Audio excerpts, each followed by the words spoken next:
is ensuring that technology is encompassed in the delivery of services. So today we want to be paying attention to where are we. We know that we are coming up with this report in a year where we were still hit by COVID-19. We can't say we are post-COVID, not at all. We are post-lockdown, but we are still grappling with effects of COVID-19.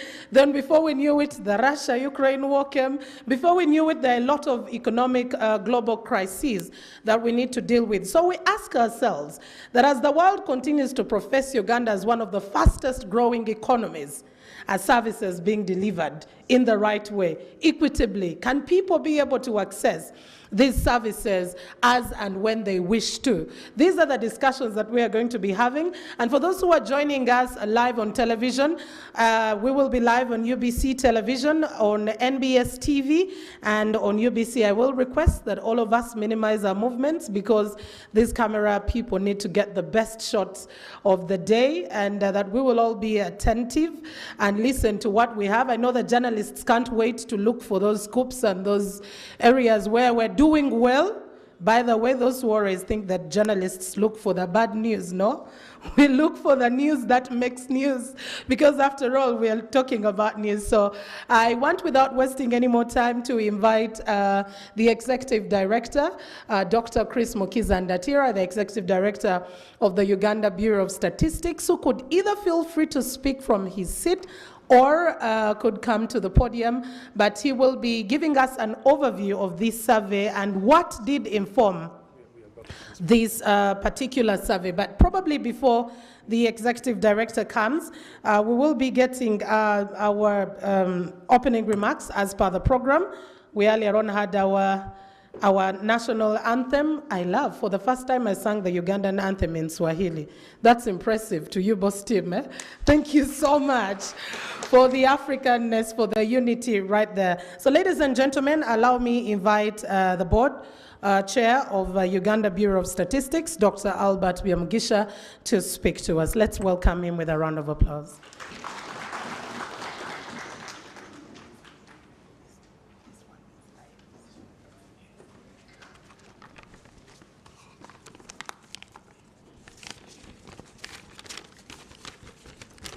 Thank you very much, our moderator. The Minister of Public Service, who is a business owner of the service delivery. Our host, the Minister of Finance, Planning and Economic Development, in charge of planning. Then we have the Minister of State for Public Service, Permanent Secretary, Minister of Public Service, Director General Population, National Population Council.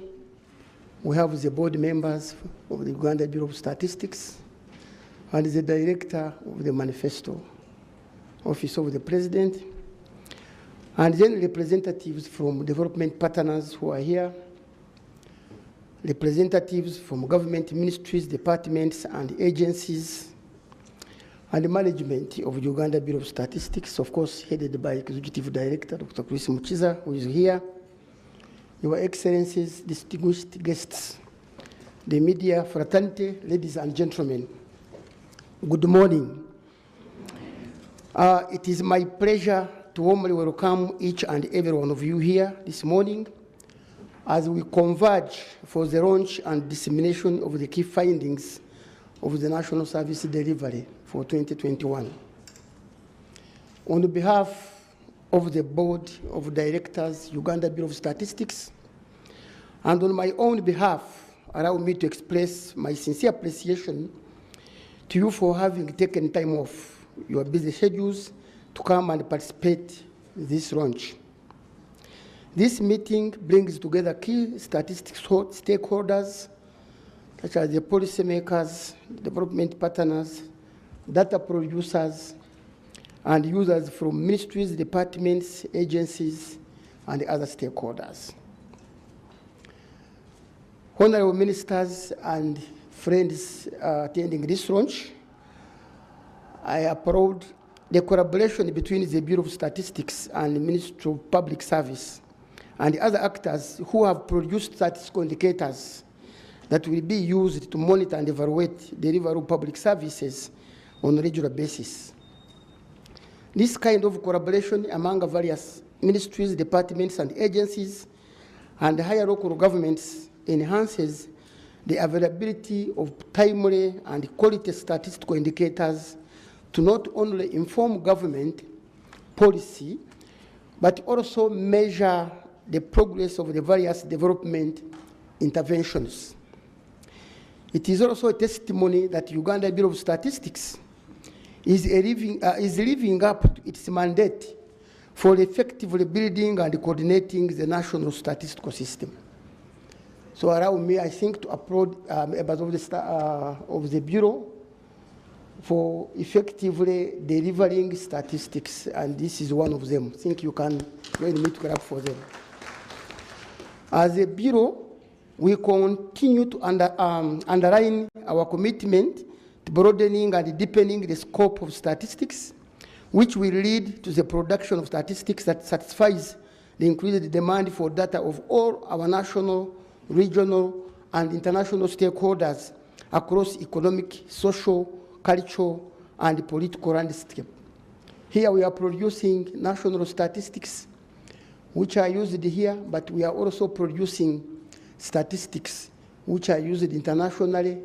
And as you are aware, Uganda adopted the international commitments. We have the East African Community, we have the African Aspirations, Agenda 2063, we have Agenda 2030, Sustainable Development Goals, and then for the case of that one, the Bureau measures, of course, indicators for that one. For example, with the UN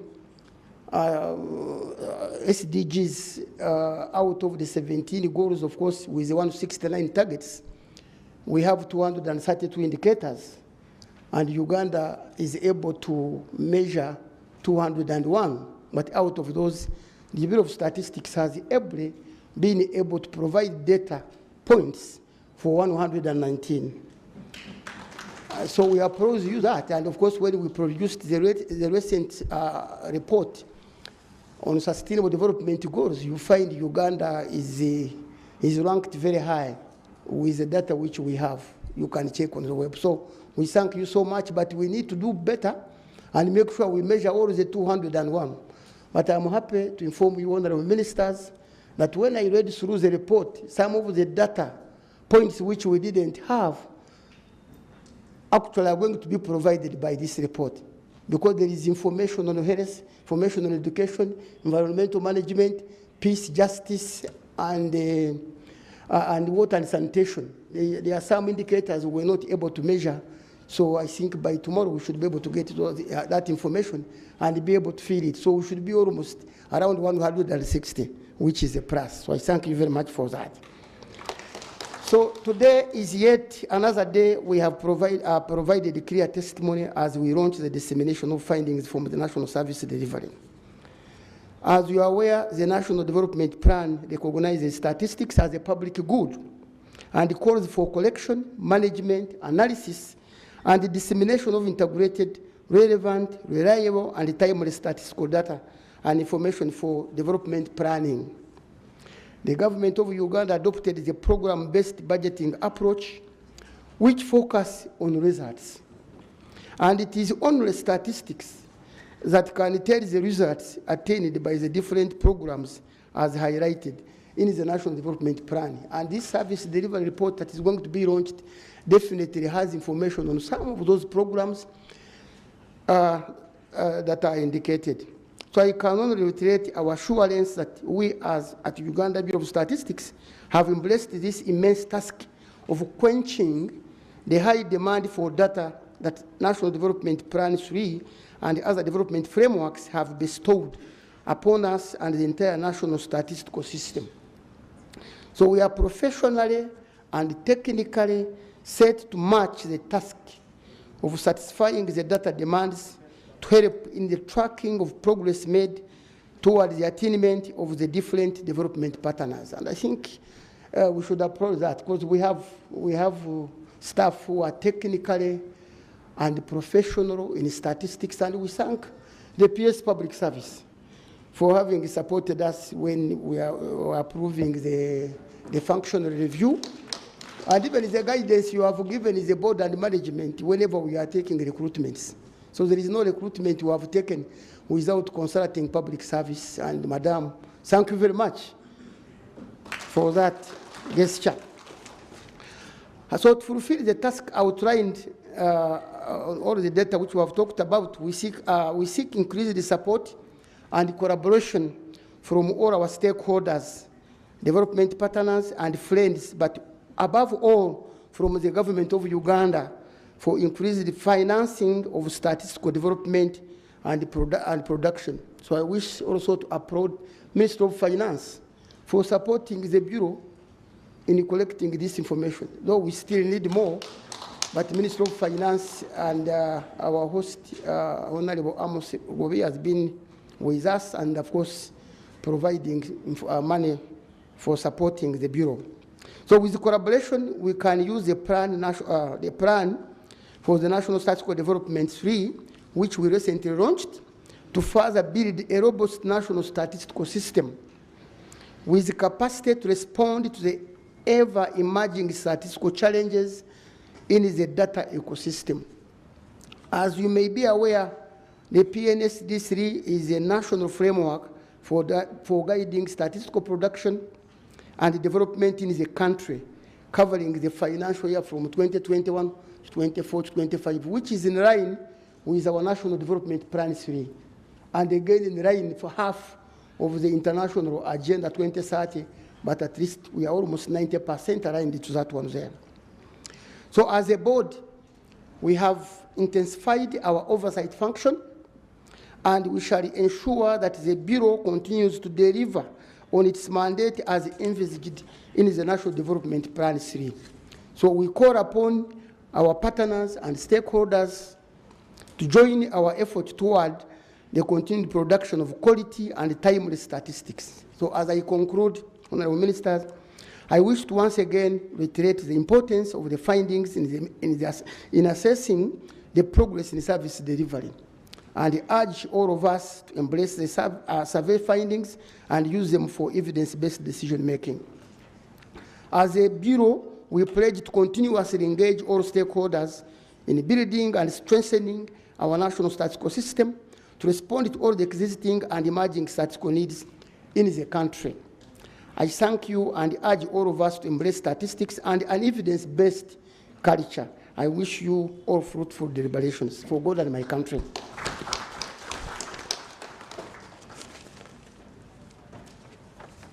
Thank you very much, Board Chair, Uganda Bureau of Statistics, Dr. Albert Byomgisha, and he has called upon us to embrace statistics and evidence because numbers don't lie.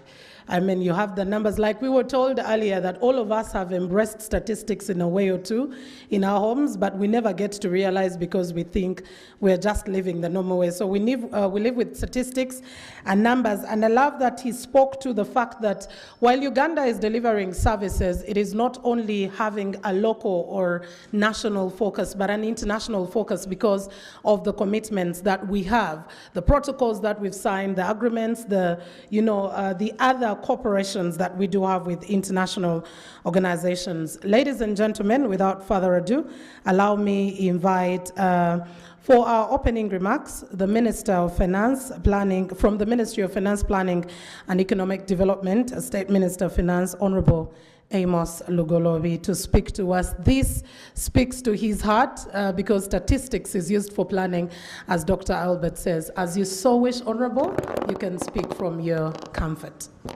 Thank you so much, Mildred.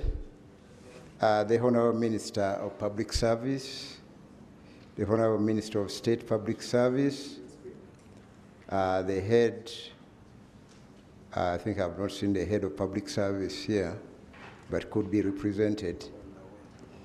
The Permanent Secretary, Minister of Public Service, the Director General, National Population Council, the Director, Manifesto Unit, the Chairman, Board of Directors, UBOS, and the members of the board here present, the Executive Director, CISBAG, the Executive Director and Management of UBOS, representatives from development partners, representatives from government ministries, departments and agencies, representatives from the media fraternity, distinguished ladies and gentlemen, good morning to you all. First, I wish to thank you all for the distinguished roles that you play and the leadership you provide in improving the socio-economic well-being of all Ugandans. We are here to launch the report of the National Service Delivery Survey 2020-2021. This is the fifth National Service Delivery Survey report in series over the years running from 2000, 2004, 2008, and 2015. The survey collects and avails information necessary to inform the public service reform programs through efficient service delivery to the citizenry.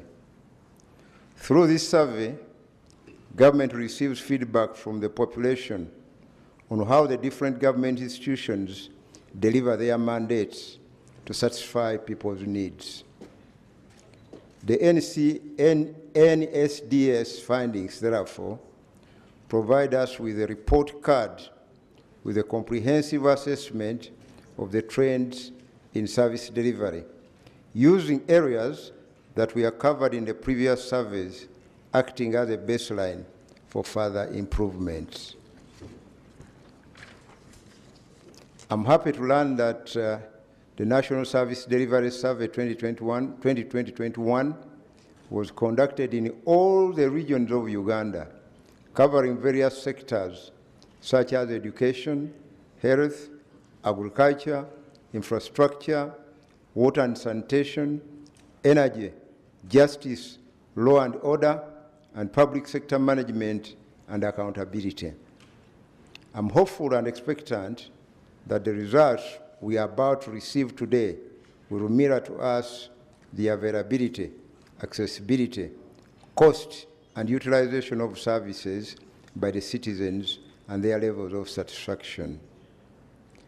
The NRM government is committed to ensuring that effective service delivery remains the ultimate outcome of our national development agenda.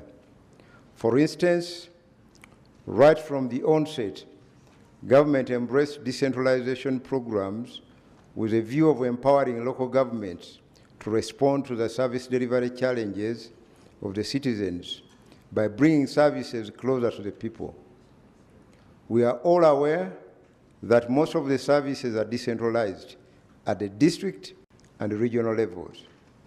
In the health sector, for instance, government rolled out Health Center 2s, Health Center 3s, Health Center 4s, and general hospitals at various levels to bring services closer to the people. Government also went ahead to establish regional referral hospitals to reduce pressure on the national referral hospital and also improve the quality of services nationwide. Who among us does not appreciate how the process of getting a national passport has been made so easy and accessible at national and regional levels? Similar initiatives have also been implemented in the education sector with the rollout of UPE and USE programs. Government continues with its desire to have a government-aided secondary school per sub-county in order to enable all school-going children access education.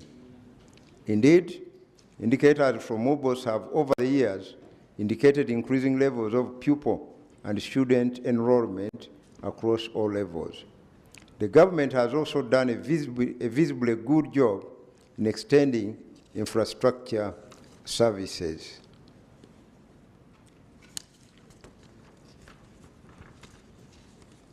Infrastructure services to the population in form of roads, with almost majority of the national highway roads accessible by tarmac and consequently reducing travel time and boosting trade. With the advent of the parish development model, citizens, especially those at the base of the national pyramid, will easily access agricultural services to boost their production quantities and value addition for increased earnings. The PDM will transform villages into sustainable economic units and bring all households into the money economy. Ladies and gentlemen, I wish to remind all of us here that the government of Uganda appreciates the importance of investing in its people and ensuring that they live prosperous and productive lives. To ensure that the prosperity of our citizens is achieved, access to basic services such as education, health, transport, and agriculture extension need not to be viewed as a luxury, but as a basic necessity. However, effective service delivery is closely linked to investment in the various sectors. One cannot enjoy a service where investment has not been undertaken. We must therefore tackle the conundrum of satisfying citizen service delivery demand by solving the primary investment deficiencies across the board. To this end, for nearly the past 30 years, the government of Uganda has been focusing on attracting investments necessary to create jobs to absorb the entire national labor force. Government remains committed to this inalienable objective and is focused on building the requisite infrastructure, including roads, electricity generation, and rail network to boost investment. Although we have not yet reached where we want to be, we are making steady progress in ensuring that all these areas are given the attention they deserve as enshrined in our Vision 2040.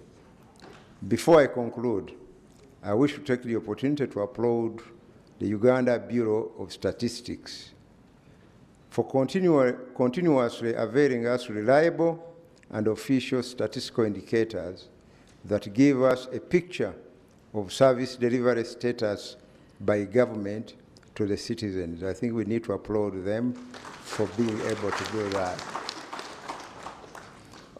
At the time I came in, there was some bit of turmoil here. I'm glad to say at the moment that there is utmost peace here and things are moving on well. And for the past few months, I've been launching reports after reports after reports, which is a big indicator that the Bureau is now on its rightful footing. So, ED, thank you so much for restoring order within UBOS. The indicators inform government to do better in areas where gaps are identified. For instance, in the justice, law, and order sector, government planned well enough to close the glaring gaps in the police citizen ratio and recruiting more judicial officers to ensure effective delivery of justice.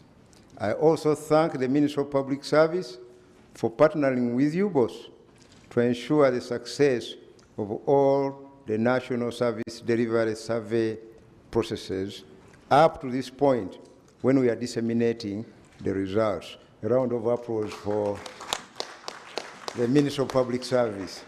As a government, we well understand that no decision or plan can be made without data. I therefore encourage all government MDAs, development partners, the private sector, and the entire people of Uganda to use the National Service Delivery Survey results in evidence-based decision-making to enable the redesign of effective service delivery channels for the welfare of all Ugandans. Thank you so much for listening to me, for God and my country.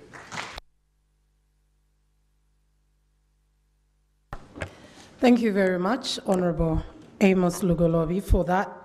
Very kind words coming through, and I love that he chose to stick to the tagline of the ruling government, steady progress, that we're not yet there. That's the reality. We want to do better. If we asked each and everyone in this audience or watching us live, and we asked them their last experience in terms of accessing any of the services, everyone would have a totally different answer.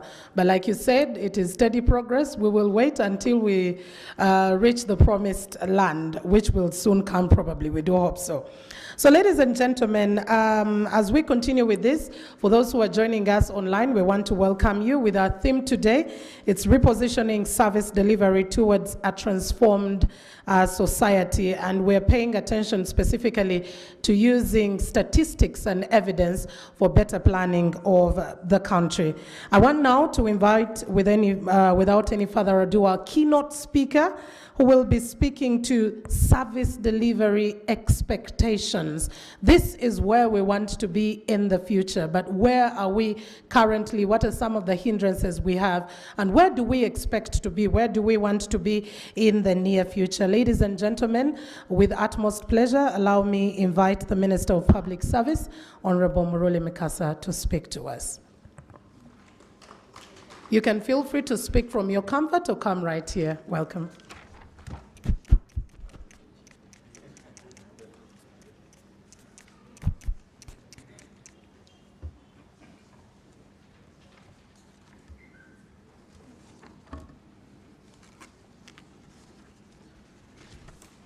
The Honourable Minister of Finance, Planning and Economic Development,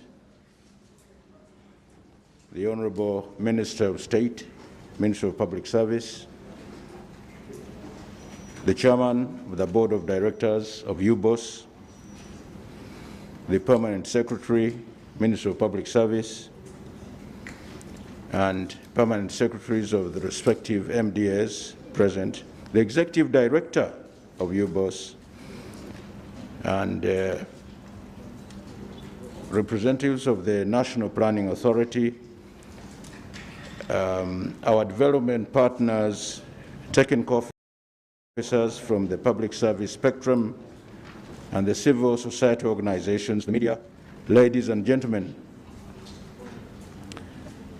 I am indeed delighted today to give the keynote address at the dissemination of the National Service Delivery Survey report for 2021, which has been organized by the Uganda Bureau of Statistics with the theme of repositioning service delivery towards a transformed Ugandan society. And this is in line with our vision of a transformed Ugandan society from a peasant to a modern and prosperous country within 30 years. Ladies and gentlemen, Vision 2040 was launched on the 18th of April 2013, and it is premised on deliberately transforming the Ugandan society. To answer that question, yes, there is good progress that has been made in addressing the strategic issues that need to be strengthened in order to achieve our socio-economic development since, of course, our independence.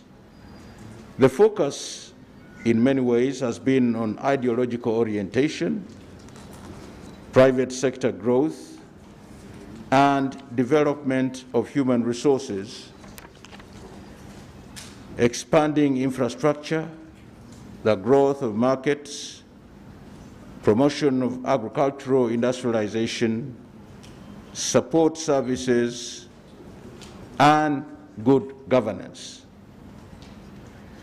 It is the citizen-led service delivery that create an enhanced experience for customers that can transform the Ugandan society. The need to specify mechanisms by which service excellence is institutionalized in all ministries, departments and agencies, and local governments to facilitate the transformation of Uganda and to achieve our desires. This cannot be overemphasized. There is need to build a culture of service excellence, which drives the delivery of services that meet and exceed, in some cases, the citizens' expectations. As providers of public services, we are requested to constantly challenge ourselves to ensure that the goods and services we provide are designed for the benefit of the customer, our client. We must become client-oriented or citizen-oriented, which calls for application of the set service delivery standards. It calls for improved capacity of our human resources. It calls for improved management performance and the establishment of effective systems for transparency and accountability. The underlying principles for transforming the Ugandan society include also being citizen-centered. It's the citizen first, and we dance to the tune of the citizen. It also includes promoting integrity, transparency, respect for human rights, patriotism, accountability, and committed leadership. People engagement through effective mobilization and mindset change are critical.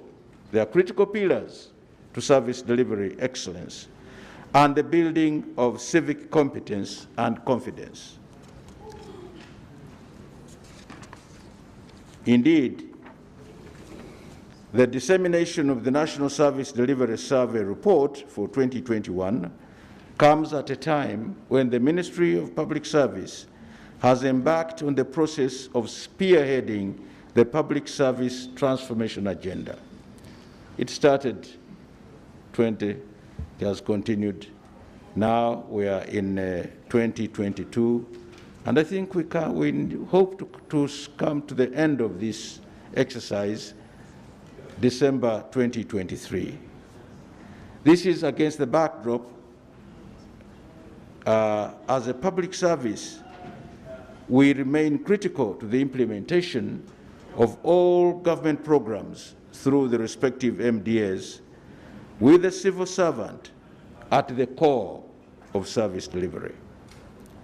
In this regard, therefore, service the country continues to be the calling for every one of us gathered here, and as such, every effort must be made to ensure that the required services are delivered based on set standards. And indeed, great strides have been taken to transform the Ugandan society, and they have been attained over time. For instance, the documentation of service delivery standards to strengthen the demand and supply side of accountability. This has been documented. The introduction of the balanced scorecard approach to managing performance. This is being done. The establishment of one-stop service centers in the different regions to bring services nearer to the recipient. This has started. We have these centers in Kampala here, Kasese, Jinja, and elsewhere. And work is ongoing. We have instituted a baraza, the people engagement, in others, the community engagement, to obtain feedback on the services offered. And these are being done even at local government level. These barazas have been held in spite of the difficulties of financing them. They're being held to get a feedback, to hear from the recipients of our services how they rate us, how they look at it, and probably the gaps they identify. And then this would help us to make improvements so that in the end we have the quality service which is appreciable to us and to the recipients.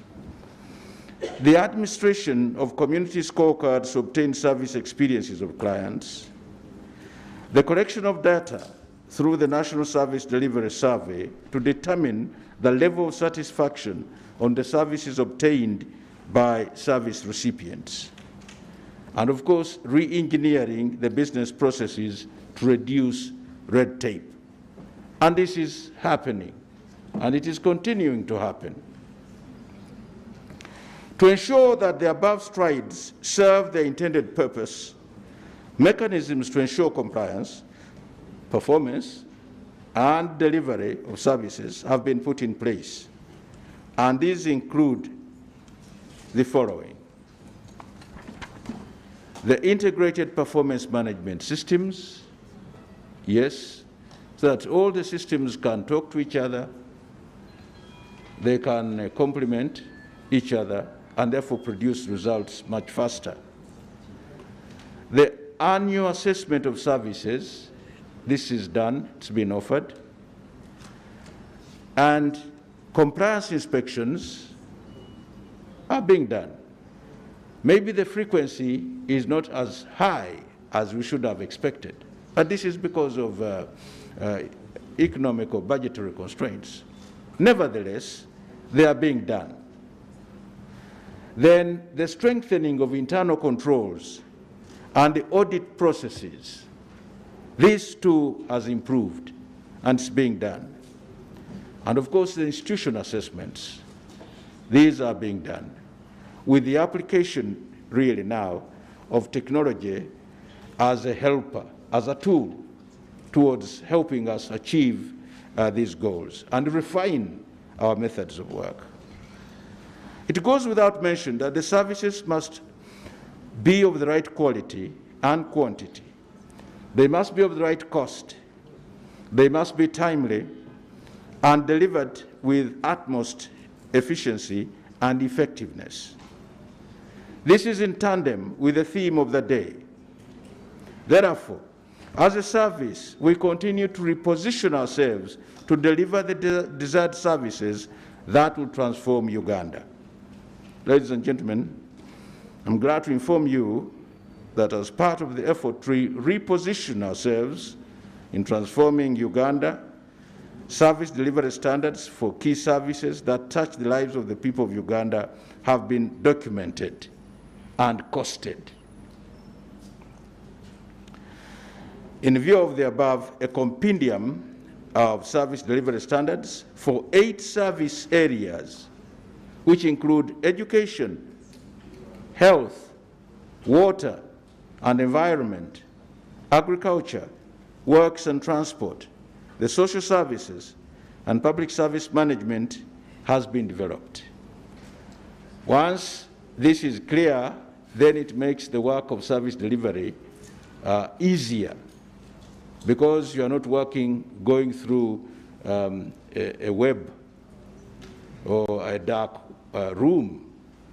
You are going through something which is lit, clear, and therefore doesn't take time for you to behave appropriately.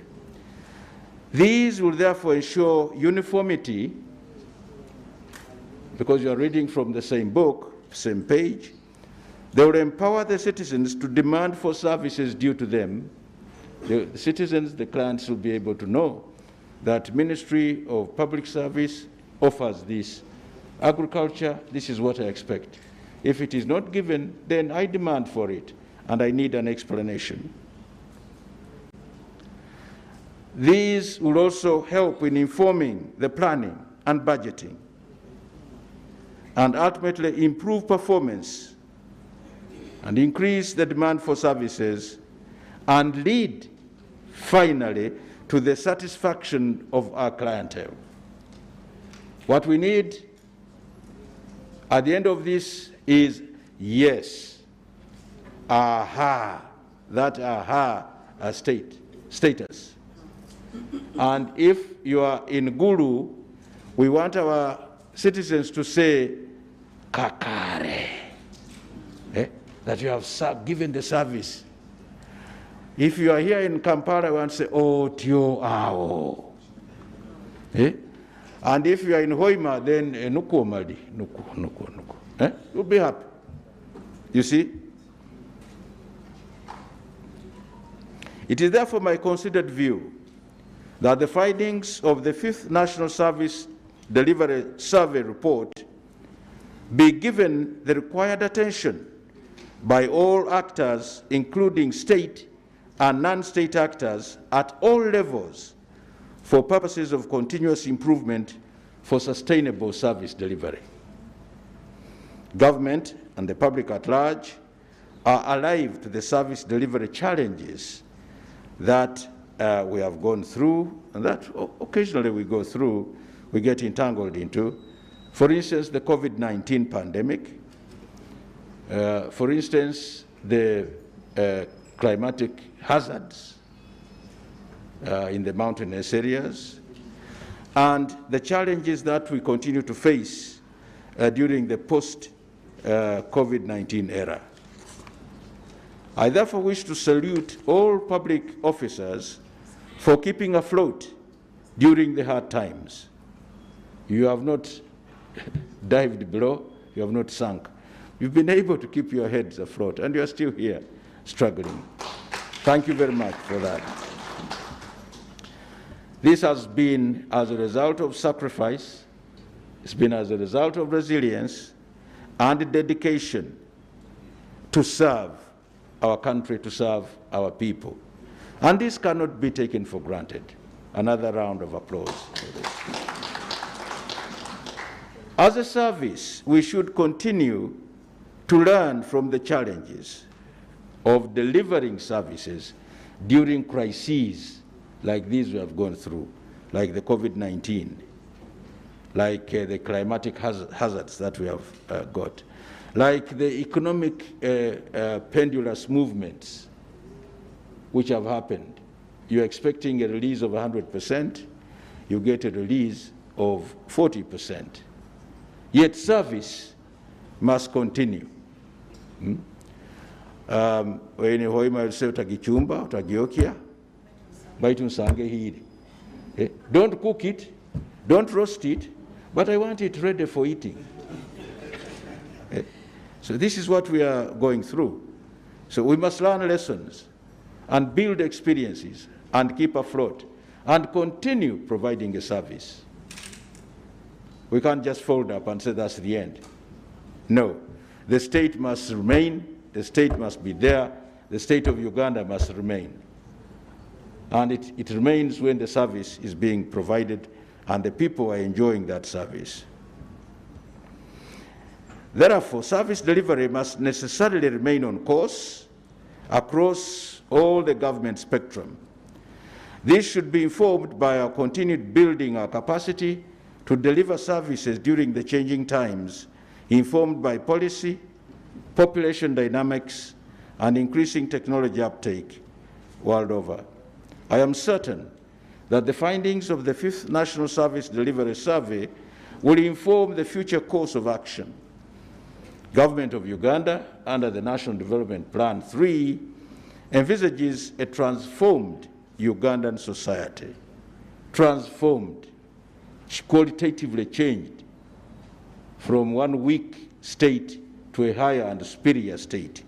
And the process is irreversible. We can't walk 10 steps ahead and then 4 steps back. It is continuous, steady trajectory. So we have to move from a peasant to a modern and prosperous country. And I have no doubt that this will be achieved. It will be achieved, given the information we have now, which is hard fact, and given the focus that we have, that we must move there. But ultimately, given the focus of our leader, General Yoweri Kaguta Museveni, we are going to achieve this. It is in the same spirit that the public service envisages an efficient, effective, affordable, and accountable delivery of service to the people of Uganda. And remember, we hold these offices in trust for our people. And this is clearly captured from the Constitution in the National Development Plan number 3. We cannot achieve this, though, without one other adjunct, and that is good governance in all aspects. Good governance. Good governance is not just limited. Sometimes people limit it just to the politics. You are a leader here, therefore good governance. Good governance cuts across the service spectrum. You see, the board chairman there must also exercise good governance. the ED must exercise good governance. And the people working in the statistics department here must exercise good governance. Everybody.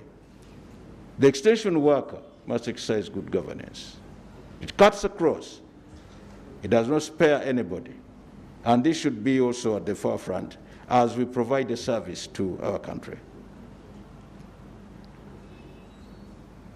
This, if it achieved, will make sure that, yes, we have value for money, that the national priorities will be given the due attention, and we shall manage sustainably the public resources. I wish to invite you to join hands with all government agencies that are mandated to promote good governance, to ensure that we deliver an efficient, effective, accountable, timely, client-centered, and responsive service from now and in the future. It is part of the concerted effort that together as key players will build a sustainable service that will deliver on the national vision and aspirations. This is the same spirit which will ensure operational efficiency across all MDAs and the private sector. Another prerequisite for good service delivery is security, peace across the country. And I'm glad to say that now there is peace and security across the country. So our national value system that is informed by our patriotism and the right mindset should continue to be at the center of the service delivery agenda, since government as an enabler has put in place the required environment for us to serve our people with the dedication and diligence. We want peace, we have it. We want improved technology, we have it. We have good communication, we have it. We have the human capital, the relevant training and skills repertoire, we have it. Therefore, we must continue to serve very well to the best of our ability. Government priorities continue to be creating jobs and wealth, streamlining access to education and health services, ensuring justice and equity, protection of life and property, etc., etc. I wish to reaffirm government commitment to this process, and every effort will be made to maintain the status quo. In view of that, let me invite you to continue mobilizing the public to demand for and to have access to the services, because these are critical to their well-being. This should be part of the effort to build the right mindset around the service delivery agenda through collective consciousness. Therefore, this report, 2021, gives us the opportunity to appreciate the service gaps and the challenges they are under that will inform the service delivery agenda for the country. Let me invite you to reflect on the call to serve the people of Uganda, guided by our inspirational motto, for God and my country. As I conclude, let me thank the leadership of UBOS for spearheading the National Service Delivery Survey with the support of the Technical Working Group, the enumerators, the supervisors, and all the development partners for a job well done. Let me sincerely appreciate all the local leaders at the grassroots level for the support extended to our field officers and the Minister of Finance and Planning and Economic Development, and the development partners for the financial support, To all these who participated in the survey, your unwavering and invaluable contribution is acknowledged. We can't take it for granted. What remains ahead of us is to make use of these findings to inform the future processes of better service delivery to the people of Uganda. The findings form the bedrock for the informed policy agenda for sustainable service delivery. Let me implore all of us here to remain committed to our mandate of service delivery to the development of Uganda. Let me thank the Ministry of Finance Planning and Economic Development, the leadership once again and management of UBOS, the management of the Ministry of Public Service for spearheading the actualization of the 5th National Service Delivery Survey. I therefore take this opportunity to declare that the dissemination of the service, delivery service survey report 2021 is opened. Thank you for listening to me. For God and my country.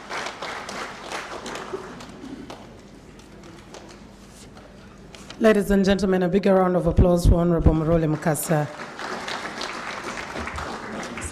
Quite a lot that he paid attention to, but two particularly stand out, and that is having people-centered, or he called it client-centered. In this case, we are looking at citizen-centered service delivery.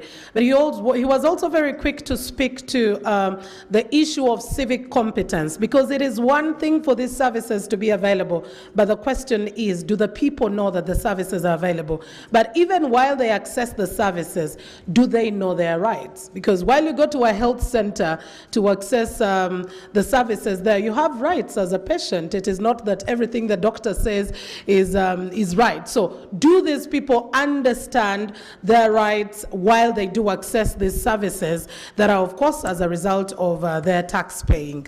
Ladies and gentlemen, to now give us an overview and a general statement of the results, but just before we continue, ladies and gentlemen, as we continued with the discussions, we were joined by the Permanent Secretary from the Ministry of, from the Judiciary, I beg your pardon, Mr. Pius Bijirimana. Thank you so much for making time to be with us. And ladies and gentlemen, now allow me with utmost pleasure invite the Executive Director of Uganda Bureau of Statistics, Mr. Chris Mukiza Ndatira, to give us an overview and general statements of the results. I know that many people are burning to know what exactly this report and survey is about, what you found out about education, about the judiciary, about infrastructure and all these other services. So ladies and gentlemen, a round of applause as we welcome Mr. Chris Mukiza.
Okay.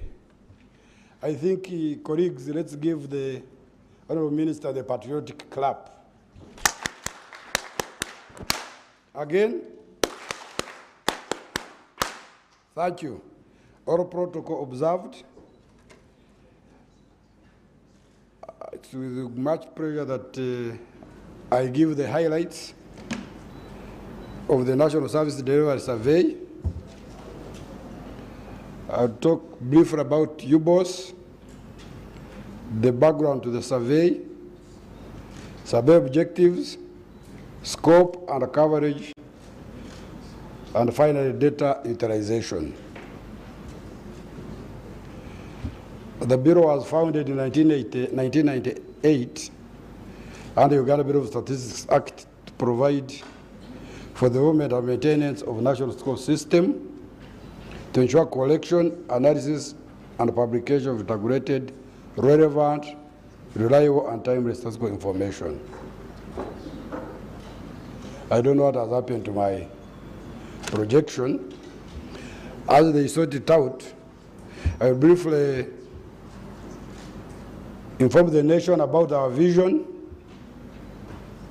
Our vision is striving to become a world-class national score office.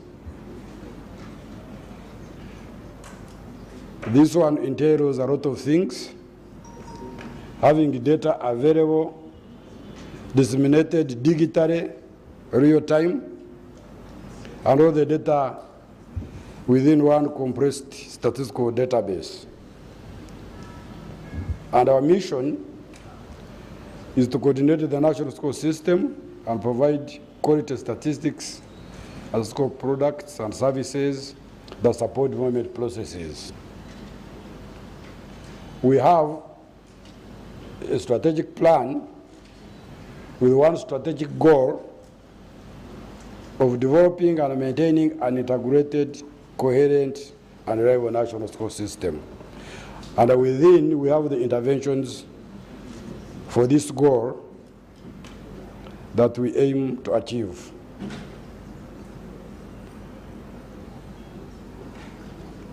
In 1992, the centralization policy transferred substantial planning and service delivery functions from central government to local government. And this one was aimed at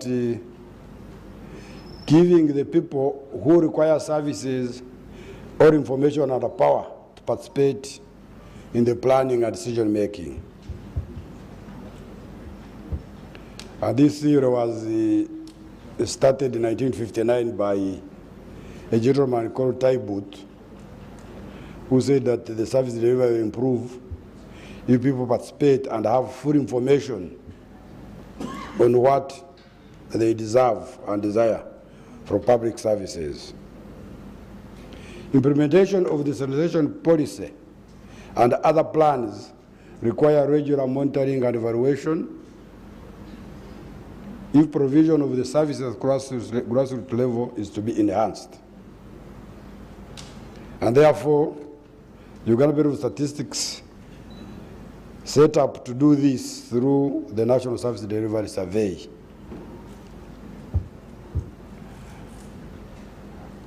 As we have heard from Honorable Minister of Public Service, this is the 5th National Service Delivery Survey. The first one was in 2002, 4 years after Uganda Bureau of Statistics was founded. But prior to that, there was a baseline conducted by CIET International and UNICEF. And this one gave us few indicators and performance. 2002, we looked at the key social services, education, health,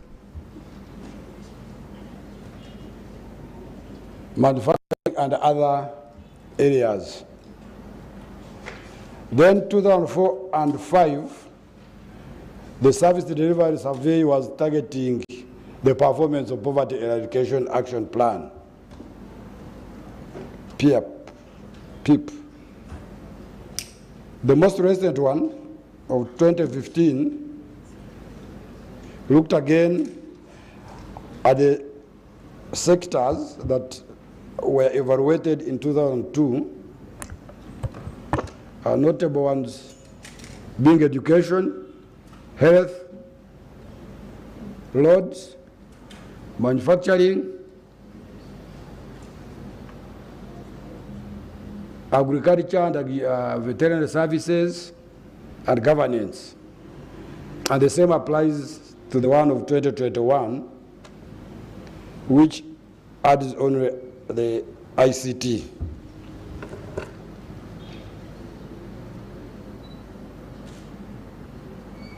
So you can see all things being the same. This survey is supposed to be conducted every 5 years to see whether there has been any change from the previous findings. This one was supposed to be done in 2020, but COVID stopped us and we conducted it in 2021. We apologize sincerely for having delayed to disseminate this report because we had to make sure that all areas were covered and data validation was undertaken. The main objectives of the National Service Delivery Survey 2021 was to establish the availability, accessibility, affordability, and utilization of services, and whether service recipients are satisfied with the trends in service delivery in terms of coverage, quality, and quantity. I think here we should next time look at the speed at which the services are delivered. Or perhaps the speed is part of quality. Because the service delivered late, like in justice they say, justice delayed is justice denied. The specific objectives were 4, to provide up-to-date information on the performance and impact of selected public services, to identify constraints and gaps in the provision of selected government services by sector, to measure changes in service delivery, selected sectors, and provide recommendations for improvement in service delivery. So we are not only diagonizing, but we are providing prescriptions for service delivery people to look at, and if they deem them important, to be in the best interest of the country, that they take these recommendations. But ours is just an advice. The coverage, as the Honourable Minister of Finance told you, we covered all the 15 statistical sub-regions and 146 districts. The statistical sub-regions are shown. For those who are not able to look at the screen, I will mention them: Kampala, we have Uganda North, we have Uganda South. This, I think, Equator side. North is the Ruwero and others. Bukedi, Busoga, Elgon, Teso, Acholi, Karamoja, Lango, West Nile, Ankole, Bunyoro, Kigezi, and Tolo. So no sub-region was left behind. At the Bureau, we have decided to divide these in statistical sub-regions for better statistical service delivery. The modules were 3. The survey had a household module that sought information from households because they are the ones whose services are intended for. Community service providers, information from services available in the communities. Then schools, health centers, and district level service providers.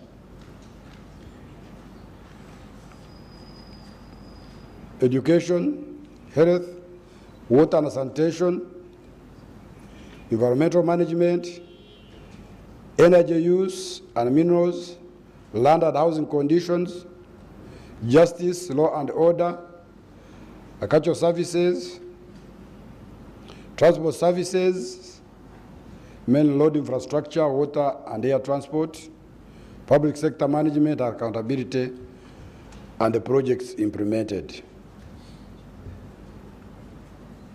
So the estimates have been generated at national level, dichotomized between urban and rural in all 15 statistical sub-regions. And I think the analysis should go deeper. I don't know whether we have enough data points to look at each district. The technicians are saying, no, we hope that the next survey, we put in a lot of resources and look at each district. And possibly because there is PDM, we can look at how parishes will have performed 5 years after the implementation of the PDM. So that's one area of improvement, I think. I know it will require a lot of human and financial resources, but is an exercise worth undertaking. Data utilization. Because there is one thing to have data, and the other thing to use that data to make an impact on the human well-being. Because that's what data is for. So we are calling upon all stakeholders to utilize the wealth of data collected and availed over years. You can see all the 5 national service delivery surveys. We have other household surveys,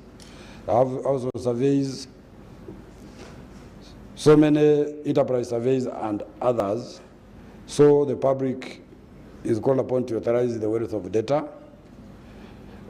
You are told data is a public good. We don't sell it.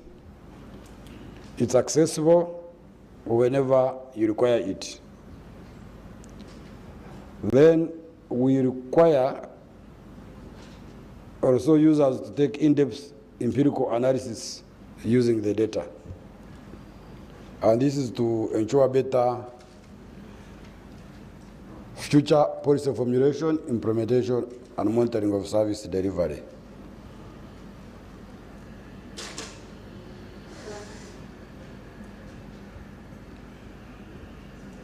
If you can see data as fundamental values, learn how to extract it, analyze it, use it, there will be a huge reward. Remember, good data beats opinion. Good data is evidence and cannot be rivaled by any other opinion. Vote of thanks. We want to extend a vote of thanks to Government of Uganda and the European Union for providing required funding that enable UBOS to carry out the survey. In the Government of Uganda here, Minister of Public Service, the recipients and the chief deliverers of public services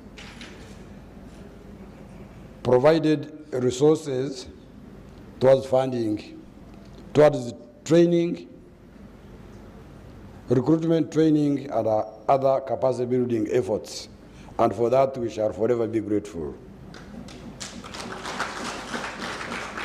Plus being on our bumper to produce the report. Because if you don't remind us, we have so many surveys we may forget that there is some important. And you know, we statisticians have been very poor at communicating statistics.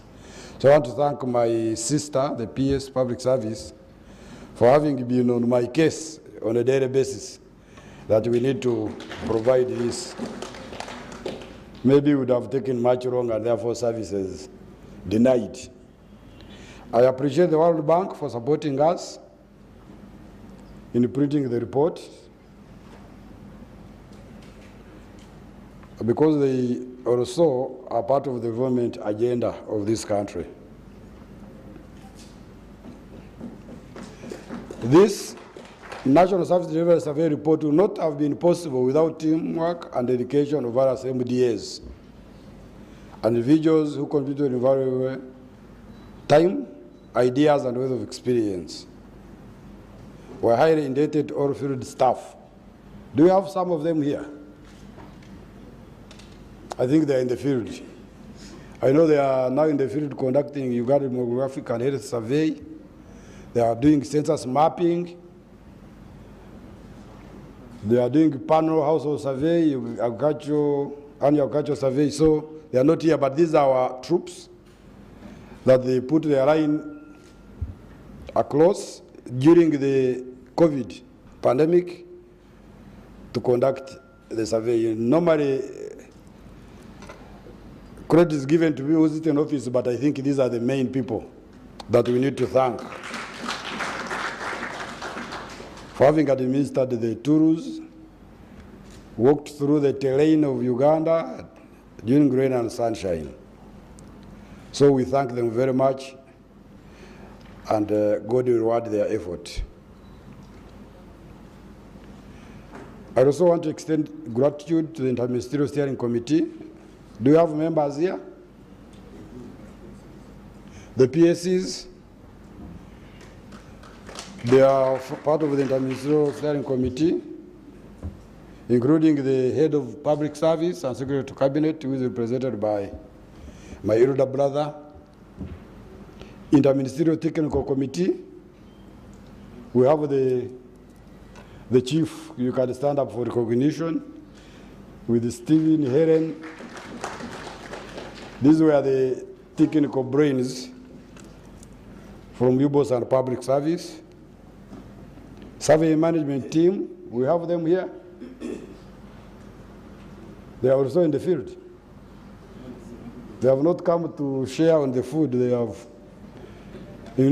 individual households and service providers. The respondents who never tire to give us information, without whose cooperation we can have nothing to report about. So households and service providers, we thank you very much, never tire. We do this so that we can change the well-being of these households. MDAs and local governments who also participated, all districts would go and see the cows. They would sometimes give us planners, CDOs to move with us, the LC ones who are always our guide.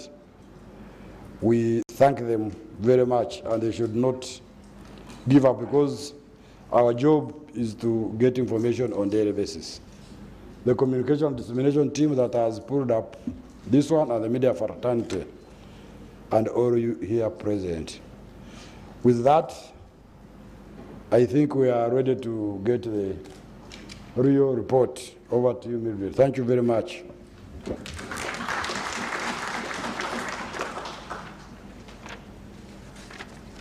Thank you very much, Edie. Yes, we are more than ready to receive from the report. And I love the elaborate discussion when the Edie talks about the fact that it is one thing to have the data, but it's another thing for that data to actually impact. So the use of the data is very key. And I love when he says that good data beats opinion. That's true, because, I mean, like I said earlier on, the numbers do not lie.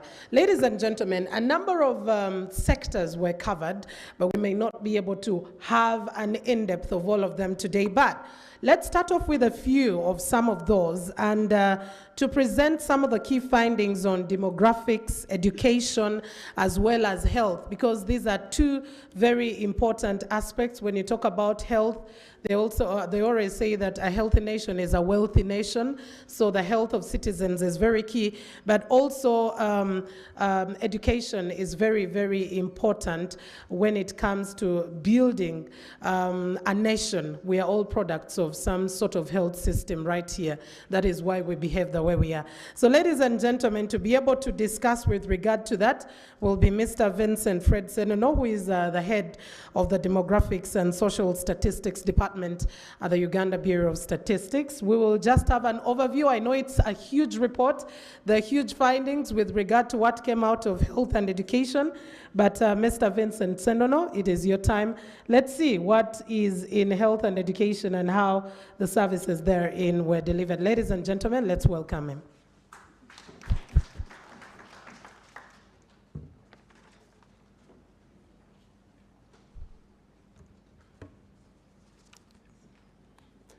Thank you, Mildred. All protocol observed. I'm going to briefly talk about the background of the survey. And as already explained by the AD and the honorable ministers, I will just briefly go through the key findings, given that I have limited time on air. So all this is going to be skipped because of time. But what is important that what the ED said, that we follow a robust process of correcting this data. We just not go to the field and pick the people, but do a robust process until we get the findings. That is the message. So also what is important is that before we talk about the findings, we always talk about the characteristics of the people. And one of the issues, how many people are estimated in the survey, to ensure that it is consistent with the projected population. So these are the key findings. And also what is important to note that it has been consistent that whenever we have male and female, the females are more than the males, and has been consistent in all the surveys. We also note that on average, always, most of the households are headed by men and less by women. And we also note that we still have heads who are still literate in the households. And that is the message we are. Also, we note that actually majority of the Ugandans still engage in agriculture. Some of the key rates I've skipped, but some of them, what is becoming of importance now is the passport. We can see that actually few Ugandans still have passports. So less than 1% of the population in Uganda have passport. So what is also note that the time taken to acquire the passport has improved. We say that within most of the people who apply for passport can get it within a month. And we also see that those who went to get for passport, majority of them were satisfied with the process of acquiring the passport. And we also picked some of the key findings that one of the requirements of recent is having a birth certificate. But the findings show that actually, when talk about 8 in every 10 Ugandans don't have a birth certificate. Although we note that there is an improvement in accessing the birth certificate, we see that within a month, people can get a passport, but very few are getting it. We also looked at other documents which are required for someone to travel, as you can note. But we say that most of them can obtain the document, but majority don't know. Majority of the population don't know how to get the travel documents. And one of the things we also looked at is to look at, are Ugandans visiting some places? We note that very few Ugandans have been visiting what we call tourism sites in Uganda. And the figure has been somewhat reduced, maybe basically because of COVID. We see that there is a reduction in the number of people, although very small, but we see there is a reduction. We also captured issues to do with the registration and acquisition of ID. And we see that about 8 in every 10 persons in Uganda, they have registered for a national ID. But among those who have applied, only 90 have got the national ID. What is also coming out that for those who got the ID, there were majority of them, almost 96%, were satisfied with the service. So I'll go briefly through education, and there are a number of slides which I'm going to skip, but we see that actually we still have the number of people who are currently attending school somehow reduced compared to previous surveys. And the major reason, apart from being young, is that during COVID-19, we see that apart from young, COVID-19 contributed to also children not being in school, and also the cost has also indicated they have increased. But also we see that girls seem to be more disadvantaged than boys in terms of what's affecting them. I'll skip that one. What also see that the distance learners go for only day scholars, we see that actually the mean distance they travel is a bit low.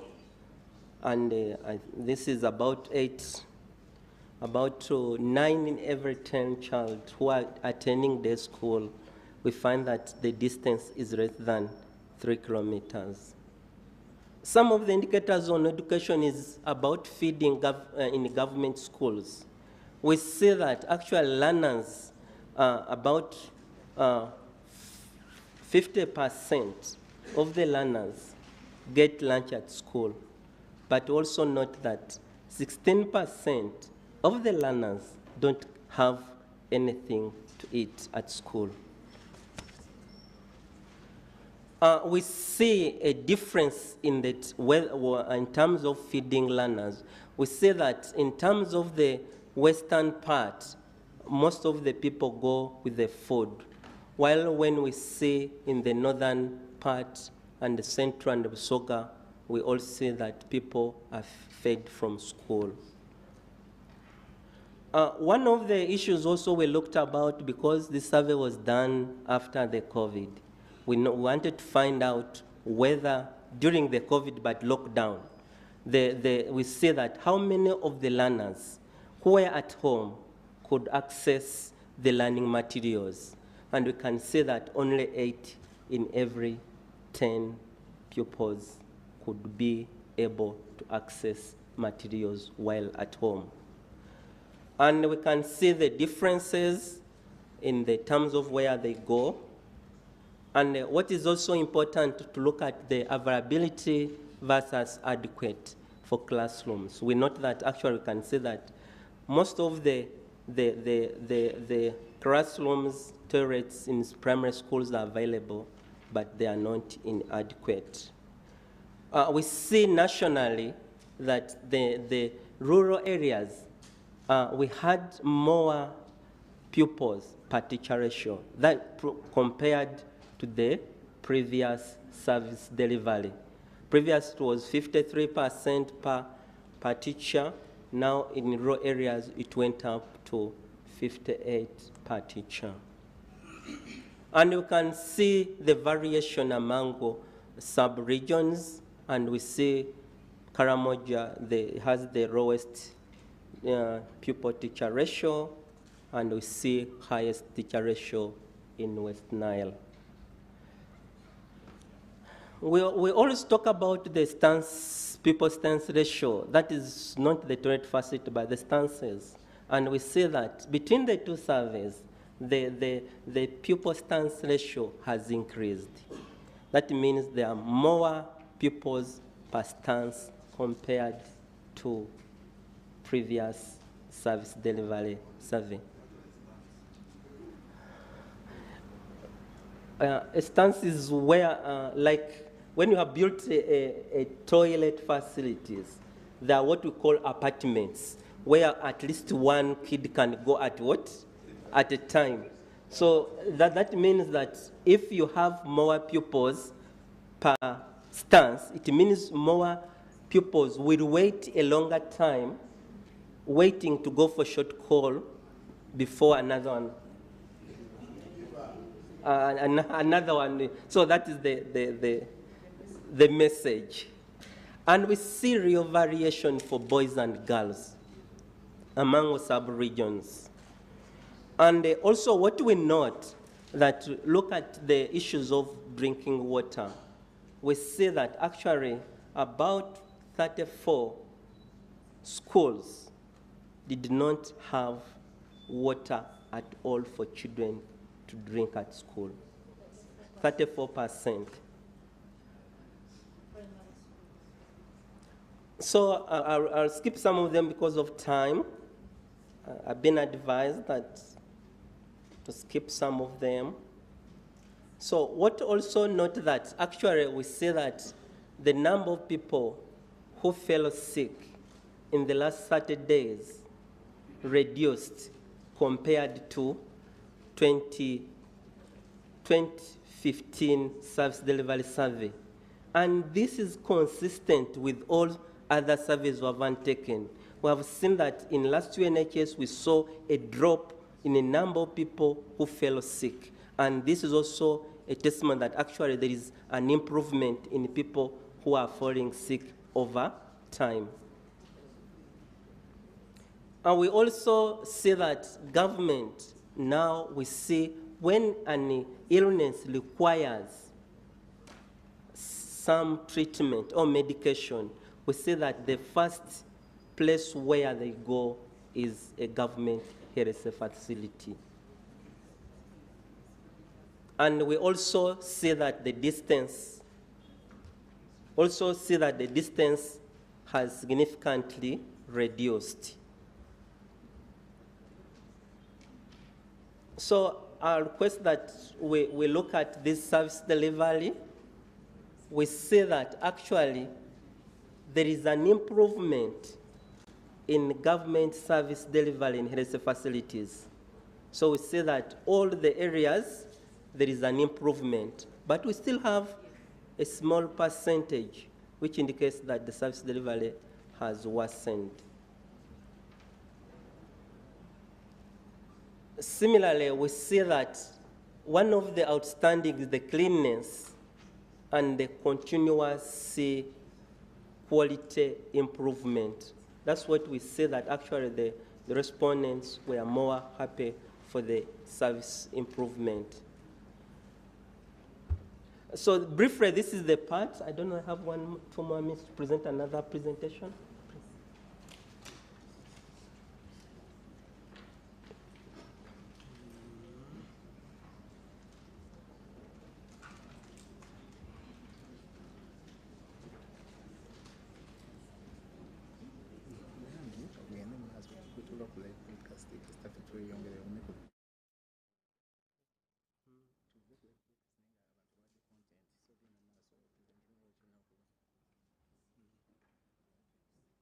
Okay, in another part, we looked at water and sanitation, and this is about a household able to access improved source, and this is one of them.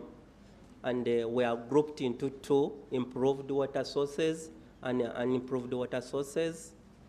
And we see that when it comes to water sources, we see that actually boreholes and protected spring are leading, both in a dry season and a wet season. But also, what is important to note that under NDP 3 target, it was, but we know that we are supposed to achieve 100% by the end of the NDP3. And this is where we are, both in the dry season and the wet season. So what is unique that actually during dry season, less households use improved sources compared to wet season.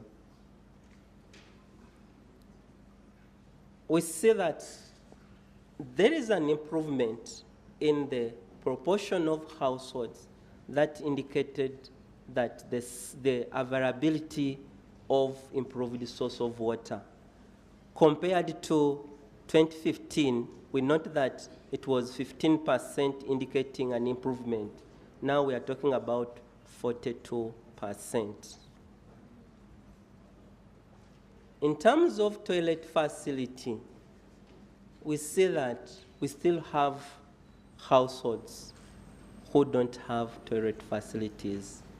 And the problem is being in Karamoja, where 62 or 6 in every 10 households in Karamoja don't have a toilet facility.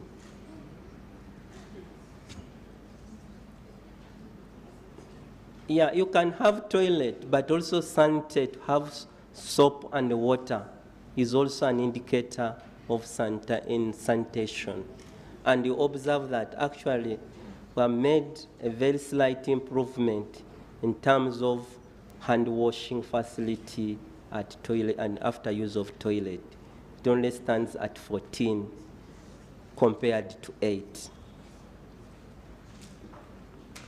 Given that agriculture is important, as I've already mentioned, that we see that the households engaged in agriculture somehow reduced from 76% to 64%. And we also looked at certain agricultural inputs, and we see that actually households, agricultural households who are using these inputs are a bit low. Mainly it has to do with planting materials. But when it comes to pesticides, hybrid seeds, herbicides, we find that the number is still really low. And most of people get them from the market, open market. And only 13% indicated that they got it from government. We note that agriculture extension services is one of the services required to improvement of agriculture. And we note that actually for those who wanted extension services for crop husbandry, only 31% were able to get it. We see higher in animal husbandry, about 49%, 47% for animal husbandry, and 49% for fish farming, which means that about 47% of the agriculturists who were animal rearing required services actually got those services. And on average, we say that about 35% of the agricultural household who wanted extension services got those services. We also looked at the willingness to pay for extension services. We note that actually, although people want services, but we realize that majority don't want to pay for those services. About only 36% of those who wanted services actually are willing to pay for those services. And we see that again in animal husbandry, we see that more people there are willing to pay for services compared to other sectors of agriculture. Markets, just mentioned, one of the ways of improving technology is access to the market through E. And you can see that only 4% can access the market through the E-system, phone and the rest. So you can see that technology is still behind in the agriculture sector. Production, as already noted, that we're majority of the household in agriculture, but we note that majority of the people engaged in agriculture are rain-fed, about 83%. We also presented issues to environment, and we looked at them. We note that overall, 58% of the respondents indicated that the environment issues have worsened. And about 16% indicated that there is an improvement. And we say that the issues to do with the mostly degraded environment, and we say that it's mainly the wetlands. And we also observe that we say that the population pressure is contributing significantly to degrading of the environment. I will just talk about issues to do with the land. We can say that the majority of the people own land, but we say that titled land is only 19%.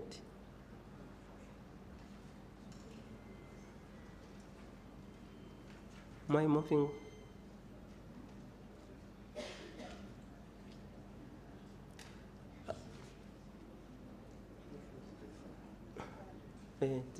Okay, we also note that the main source for energy for cooking has continuously remained wood and charcoal, and that has been the trend all the time.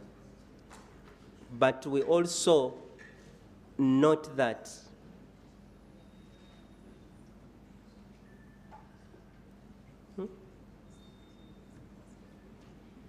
we also note that the only 20% of the households are using grid electricity. And we say that actually there is a variation. We say that of those 20%, majority of them are in what? Kampala. And we see in some areas like Karamoja, Teso, we see even less than 5% of the people are having grid electricity. In terms of proportion of districts possessing minimum load equipment, we say that actually we see an improvement in district ownership of minimum load equipment as observed. So this is really up to almost a greater 93% of the districts had the minimum, because this survey went to all districts, apart from the other one, which is household, but for district level indicators, all districts were visited. So this is an indication that this is not a sample, but all districts in Uganda. We also requested about accessibility of this equipment of sub-counties. These were not asked but from the district. We asked at the what? At the sub-county. Yes, they have graders at the district. Can you access them? And this is what their answer. Majority of them can, and they have seen an improvement over the years. Members, I want to request that given the time, let us have my colleague present the remaining components, and then after that we can have a conclusion.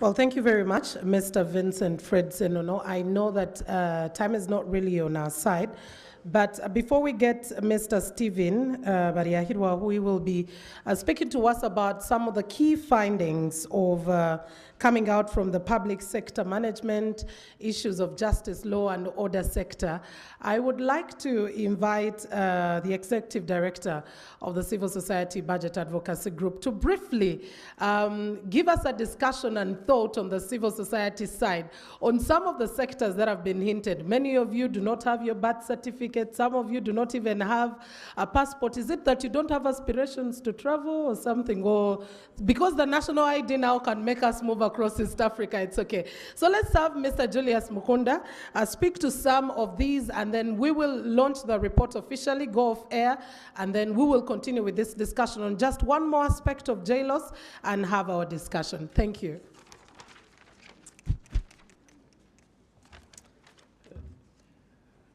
Thank you so much. Congratulations, you boss, for the report, and all protocol observed. Just, I understand we don't have time, but I just speak on 3 major issues that really captured my attention. And one of them is, for me, is what is coming out clearly is around the issue of mindset change and the bureaucratic processes of delivering government services. I think this, for me, is very, very critical, that we need to be able to look at that. I was telling a friend of mine, to take this long time to get a passport is not something that we need really to. We need to invest to ensure that you shouldn't take a month to get your passport. The other important element, I think, which is coming out clearly for me is the return to our investments. And I was looking at a few of the sectors. For example, I look at agriculture. For the last 6 years, 2015-16 to 2020-21, we invested close to 6.8 trillion Ugandan shillings. But still find that 83% of our farmers rely on rain as a source of for agricultural production. I think it doesn't augur well, considering the fact that climate change is just closed our door. So the question of where we're investing money in agriculture becomes an issue. And lastly for me is, of course, the whole idea of efficiency in delivering services. What I've realized is actually that money is not our biggest problem. It's not. Our biggest problem is how we are deploying our resources, where the problem is. And for me to read this, and I wish the Minister of Finance was here, this gives us an idea where we should invest money, because it is data that is undisputed. It tells us that this is where the problem is, and this is where resources should be. And for that, we really need this concerted effort. And I'm really glad that the Public Service Ministry is here, because without public service, I don't think there is any of the service that can be delivered. So I look forward really to see how we can really invest more heavily in our public service to be able to address some of these gaps that have come up. Mildred, I didn't want to take most of your time. I understand we still have more time to discuss these matters, but my argument really is this information should direct where public resources should be invested. I thank you.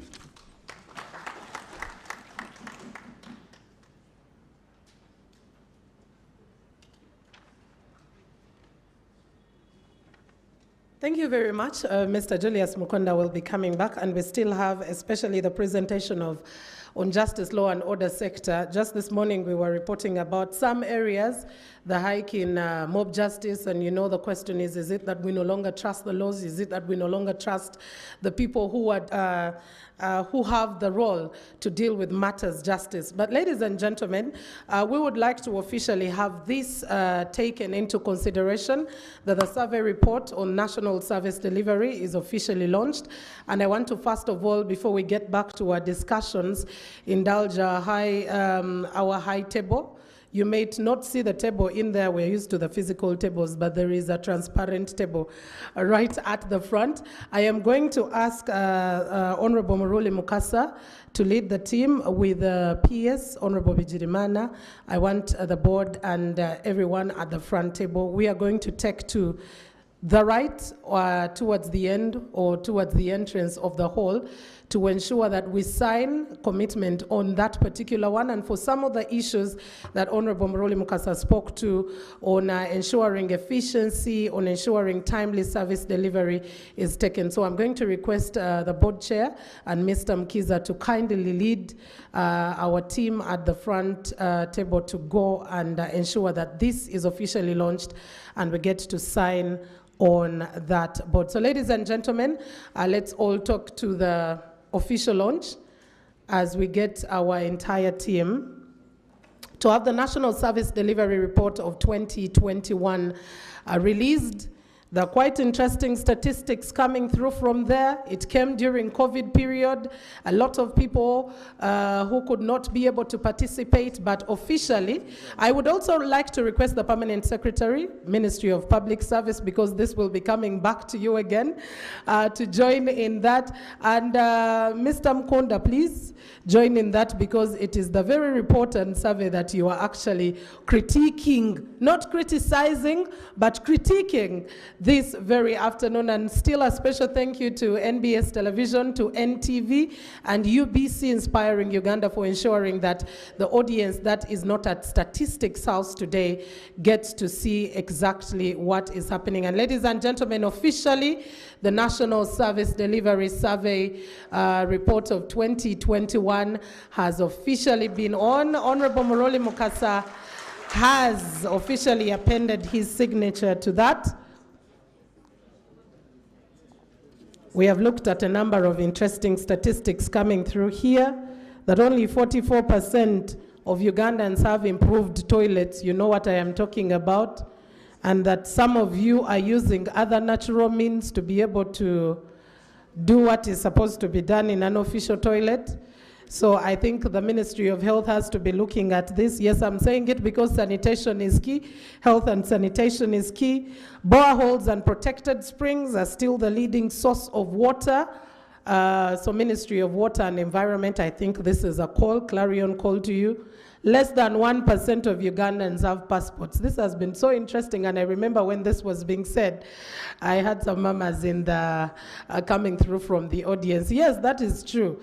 That whereas you see those very long queues, you may think the whole of Uganda has come, but it is only 1%. And many of them register and never get these cards, or they actually are outed and they never go to pick them. But for those who are watching us officially live on television, is the launch, the official signing of the National Service Delivery Survey Report of 2021, which has talked about a number of issues. 8 out of 10 persons have a national ID, but 90% of them, of the applicants, have been able to receive the national identity card. And 8 out of 10 Ugandans have no birth certificate. So if we want to find out and acknowledge that you were actually born, what do we use to determine that you were born at some health facility somewhere? So ladies and gentlemen, these are interesting statistics coming through. Dr. Mkiza, yes, has just appended his signature. Dr. Mkiza is the Executive Director of Uganda Bureau of Statistics, and he reminded us of a very key aspect to speak to: good data beats opinion. So what we are talking about are not just opinions, not just hearsay, but this is empirical evidence that has been gathered from over 146 districts in the stratified 15 statistical subregions.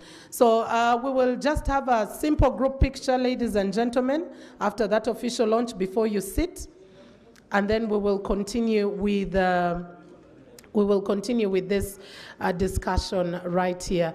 And but just before we get our next discussant, I will also be requesting that Honorable Pius Bijirimana will be speaking. But I think I would like to have him speak after getting to know the key findings of this particular report and what JLOS does. But we will have him say something about the justice and law and order sector, And as the saying goes, justice delayed is justice denied. Is it true that we've denied Ugandans justice in that way? Okay. And of course, the Permanent Secretary of the Judiciary, Mr. Pius Bigirimana, is also in this capacity representing the Head of Public Service and the Secretary to Cabinet, Madame Nachobe. And we want to thank you so much for sparing time. Hey, Dr. Mkiza was missing in this picture. Please do not crop him because he's the owner of this report. Otherwise, we will have to make some implementation here. All right, thank you very much, ladies and gentlemen. And for those who are joining us on television, we are going to continue in just a bit with the discussions. But just before I call upon our next discussant, who is going to be giving us the key findings in the justice, law and order sector and public sector management, and I will allow me invite Mr. Pius Bigirimana, who is also representing the Head of Public Service and Secretary to Cabinet, to speak to us because he has quite a few more engagements and he will be leaving shortly after this. But we will continue with just one more presentation and we will have Mr. Julius Mukunda as well come to do the entire overview of the report because he only spoke to a few issues before we get to close this. So ladies and gentlemen, Mr. Pius Bigirimana, let's welcome him with a round of applause.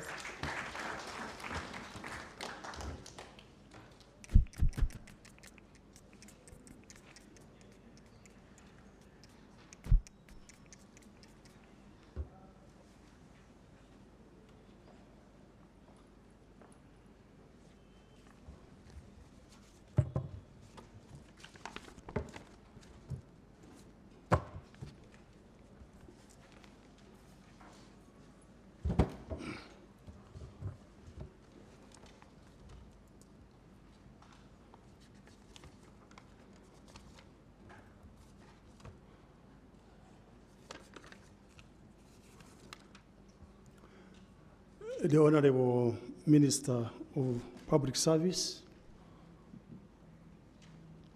my colleague, Permanent Secretary, Minister of Public Service, the Chairman of Board of Directors, UBOS, Executive Director and the Management of UBOS, representatives from development partners and civil society organizations, and representatives from government, ministries, departments, and agencies, the media fraternity, distinguished guests, ladies and gentlemen. I am here not as PS Secretary of Judiciary, but I am here representing the Head of Public Service, who asked me to represent her. So I'm going to make these remarks in that capacity. If there are issues to do with judiciary, I may wish to answer them as PS, but as of now, these are the remarks I have to make. First of all, I want to first appreciate all those who have been engaged in the survey exercise. I'm particularly grateful to UBOS management and staff for the tireless work in ensuring these findings are released. And I give credit to government of Uganda for providing the resources required for the survey. I appreciate the team that prepared the National Service Delivery Survey Report 2021 and the participation of Technical Working Committee in the survey implementation and finalization. As you may all know, statistical data is important in decision making because information is power. The moment you don't have information, you are like a person walking in a forest without a compass. And the likelihood of you getting lost is very high. The tools and individuals who collect the data are critical because the moment you use defective tools and incompetent or corrupt individuals the results will be misleading, and this can cause disaster. I strongly believe that the right tools and the right individuals were used to carry out this survey, and therefore the findings are credible. The public service has over time suffered a number of setbacks because of many factors. And prominent on this list is the lack of the conceptual clarity by those holding offices in trust for the people of Uganda. And what do I mean here by conceptual clarity? I mean the deep and wholesome understanding of one's work. You are a commissioner or a director or a minister or a permanent secretary. Do you understand the business you are in? That's the problem, one of the problems we have. People occupying positions, but they don't know who they are. They just, as routine, come to the office, consume the oxygen in the office, eat all the sumbusas and read all the newspapers, and they go home. Many of them, no value addition. People who are thinking in installments, part-time thinkers. This must stop. Secondly, is the lack of a balanced mentality. The balanced mentality here means the positive thinking, the basic belief that actually things are possible, things can be done. I have articulated these two main points in my books, which I recently had published. One of them I came with is here, Unchained, a public servant with a private sector mindset.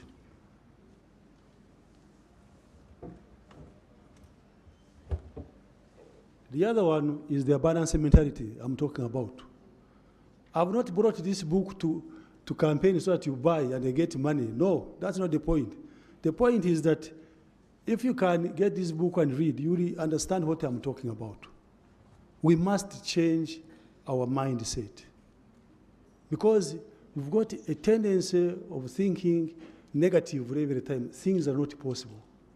I'm telling you, things are possible. Even with the little resources that we have. As long as, Mr. Mukunda talked about it, and I really salute you on that. Our mindset, with even the little resources that we have, do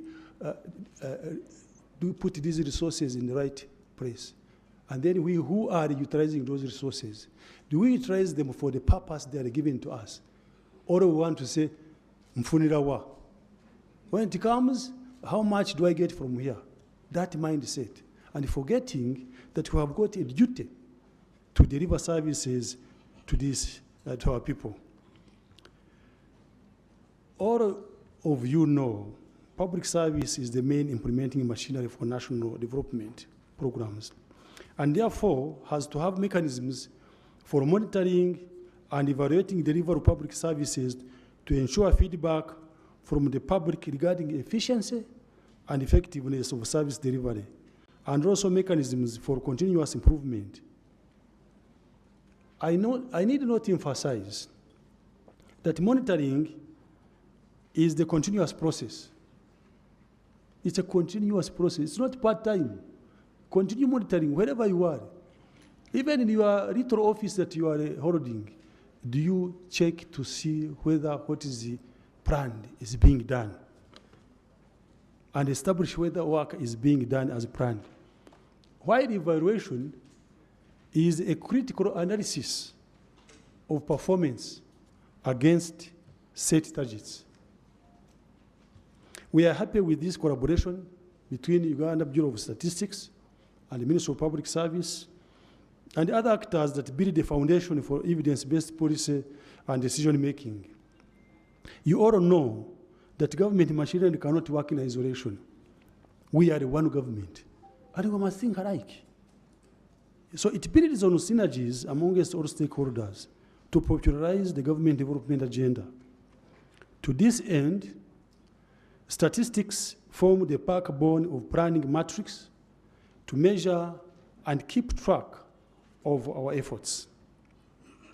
In line with the theme, repositioning service delivery towards a transformed Ugandan society, we must re-emphasize integrity, professionalism, transparency, efficiency, effectiveness, and consistency, all of which are paramount in repositioning service delivery.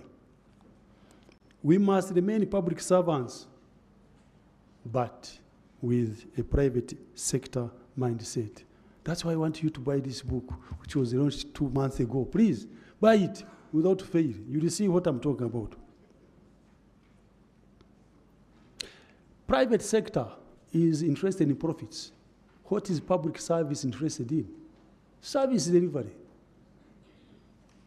water, medical care, case backlog reduction. Our people, now, Mildred, I can now talk about this.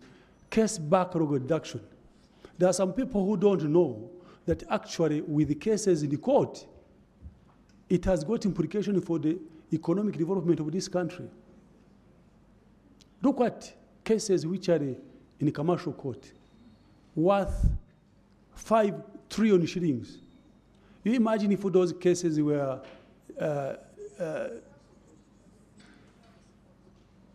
worked on, how much money would be going to the economy? A lot of money, but the cases are there. Why?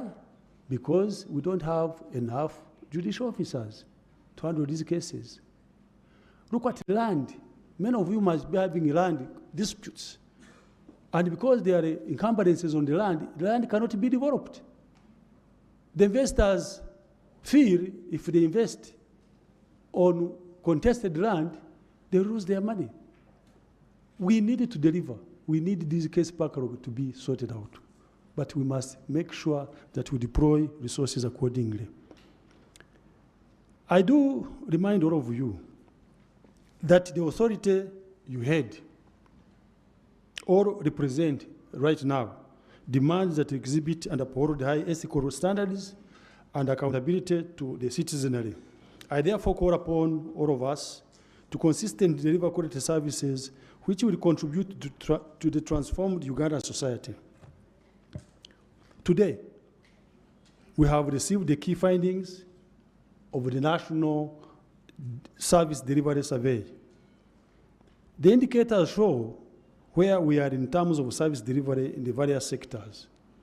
Some indicators show we have made progress, but in other areas we have stagnated, and others we have actually declined. This feedback on our various programs is very, very, very important. Like the social assistance, social grant for empowerment program. Only 4 in every 10 household members aged 65 years and above are registered, and half of the registered proportion reported that they had received money given under the SAGE program. There is a need to further up the game to ensure elderly are fully supported. For access to justice, there is a need to further sensitize the communities on other alternative justice delivery centers and mechanisms, like the Center for Arbitration and Dispute Resolution, the Uganda Law Reform Commission, the Equal Opportunities Commission.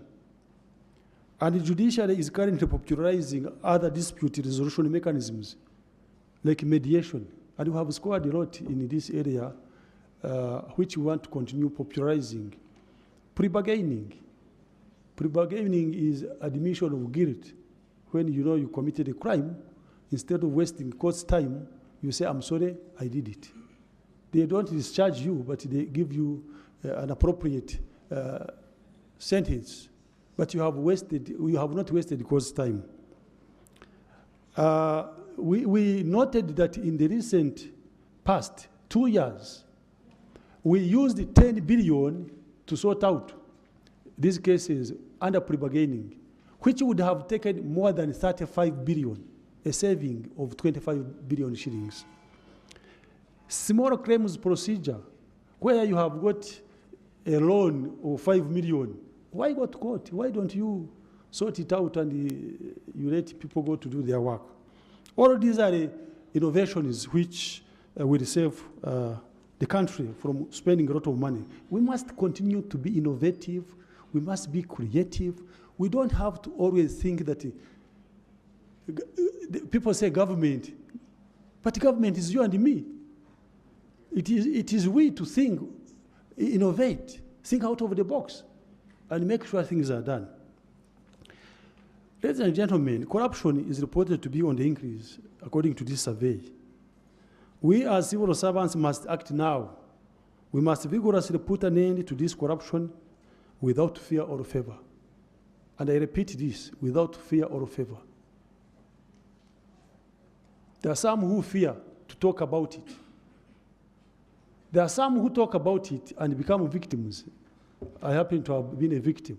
But that did not stop me from continuing, even elsewhere I have been, even where I am right now. Do not fear to expose corrupt tendencies, because it is your duty as a citizen of this country. And nobody is going to do that. It is you. All leaders should ensure zero tolerance to corruption, reformation of mindsets, and promotion of customer service-oriented attitudes in the dispensation of justice. The onus is now on us, the various ministries, departments, and agencies, to utilize these findings for evidence-based decision-making for government programs, policy review, implementation and evaluation, and measuring progress on development frameworks. In conclusion, we have no choice but to remain focused on the National Development Plan 3, focusing on the 14 priority outcomes, namely education, health, safety and security, economic growth and employment, skills development, infrastructure, rural development, human settlements, local government, environment, international relations, effective public sector, social protection, and nation building and social cohesion. Lastly, I would like to echo the words of President Kennedy in his address to a joint convention of General Court of the Massachusetts, the Commonwealth of Massachusetts in 1961. He said, and please listen to this carefully, because all of you who are here are in one way or the other, public servants or civil society, whatever you are, listen to this.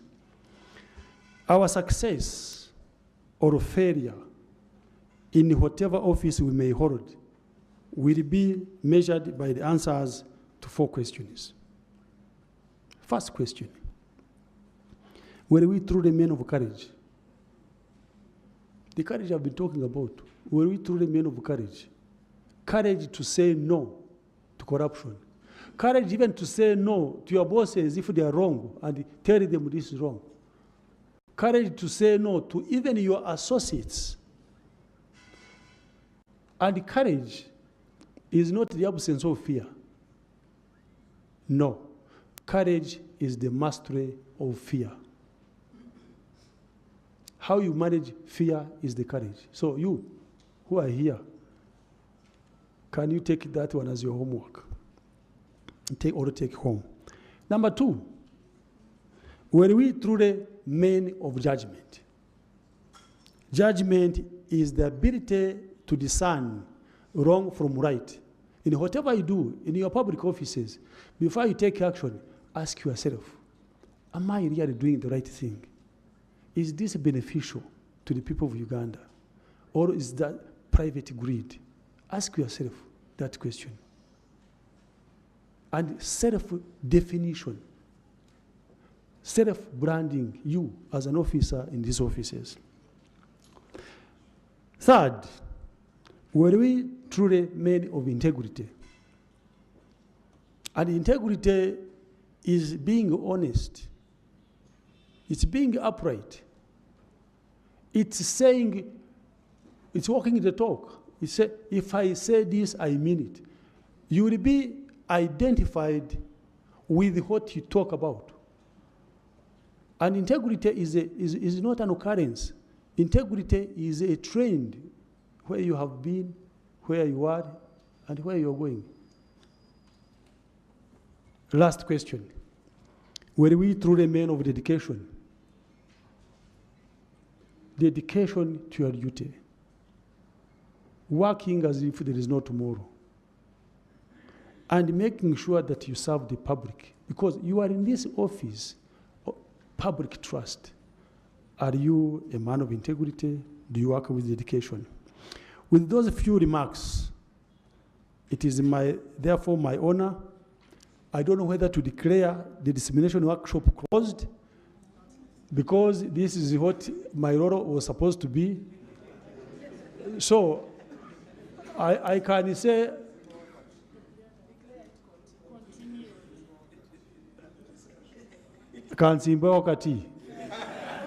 I want to encourage you to continue with the discussion, but we'll declare the workshop closed at an appropriate time. Thank you so much.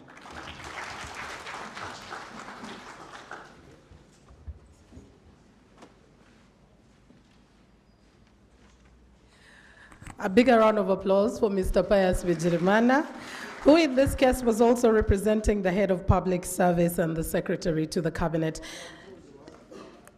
Oh, the patriotic clap, please. One more time. Again. You're very good students, eh?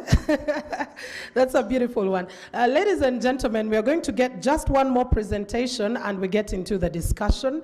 I know that there are a few in the audience who would like to give their views and comments about the key findings of this report. But two aspects that Mr. Bigirimana spoke to: creativity and innovation. It's not business as usual. That is what COVID also did teach us, that it is not business as usual. We need to reinvent ourselves. And I like when he says, be a public servant with a private sector mindset. Ladies and gentlemen, allow me invite Mr. Stephen Bariahirwa to present to us, who is the heads the Department of Social Service and Censuses. We know census is coming soon, but he will be speaking to the justice, law and order sector and then public sector management. The key findings, we'll have a brief discussion within ourselves and we will close off this one particularly.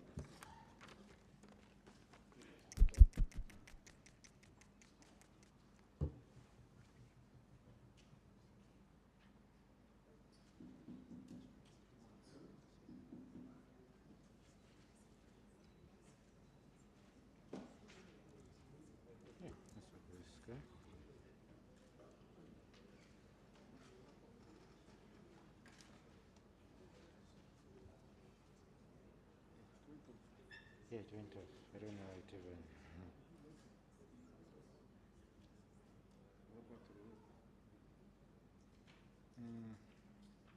It's going to come on.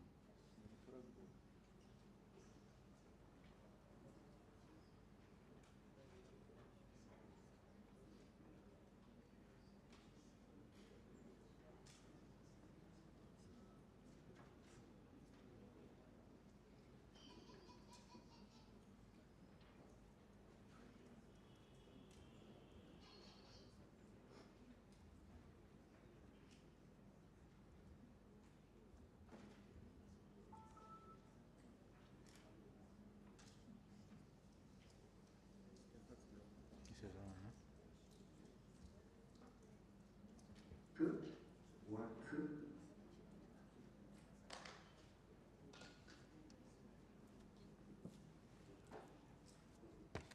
huh? Thank you very much, Moderator, for inviting me to share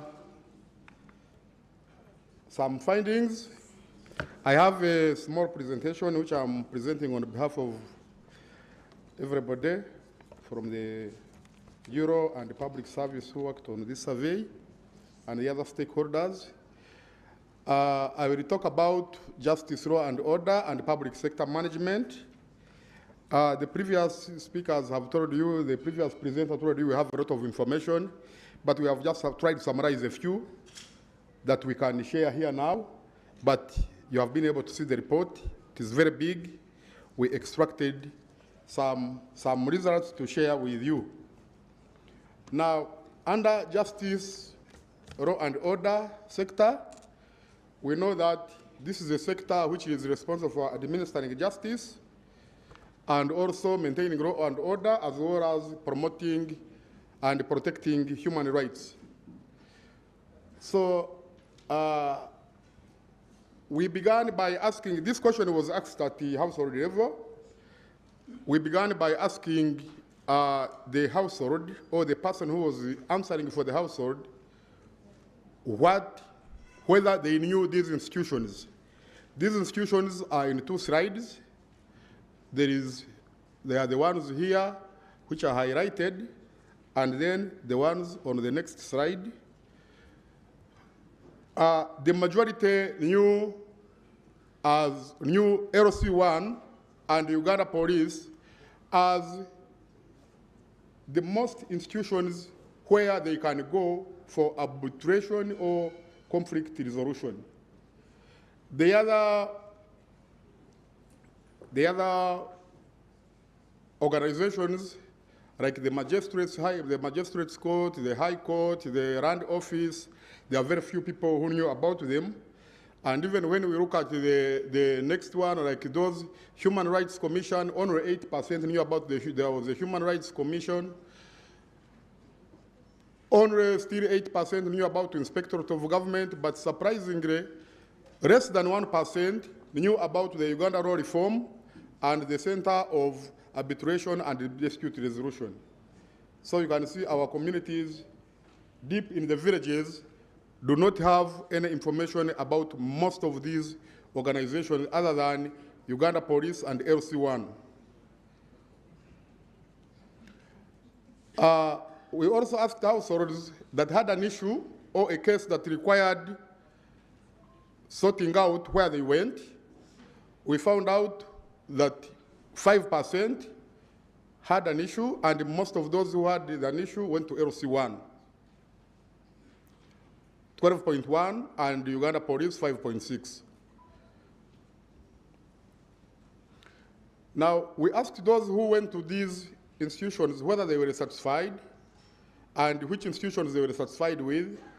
Nationally, almost 8 in every 10 households reported that where they went for conflict resolution or arbitration, 8 in 10 were satisfied, and the majority of these were from customary courts and LC1s. So, as a summary of the findings from the gyros, nationally, knowledge of LC1 as a place of conflict resolution and arbitration was the highest at 95%, which was followed by police at 92%. Only 5% of the household had an issue that requires an institution or court. Of the household that had an issue requiring an institution, 50% had complaints, followed by those who sought an administrative service. Almost 8 in 10 were satisfied with the way their issue or the case was resolved. Next, we also look at public sector management. We asked households where they had a member of the household who was an employee of government, and we saw only 4 out of 100, 4 households out of 100 reported that they had a government employee within their households. And we can see the figure reduced from what it was in the previous 2 surveys. I think most likely this is because public service has not been recruiting over time. So if the households are growing and public service is not recruiting, of course, the figure we expect it to be small because the denominator is increasing the number of households. We asked about the rating of performance of public servants, what the household thought, how they rated the public servants. We can see there have been almost no change between 2015 service delivery and 2021, 48 and 47. They are rating the public servants as good. Average was 33. Poor, the proportion of those who are rating public servants as poor decreased from 13 to 7%, but we have a sizable proportion who didn't know how to rate them. When we asked how can you rate the performance of public services, some households didn't have any idea, so they told us, we don't know, we don't have any rating we can give to the public servants.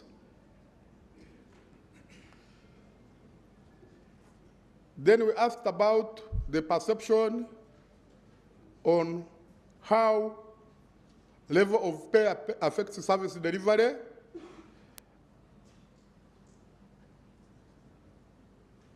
The responses we got were that if the rate of pay was low, it could lead to absenteeism.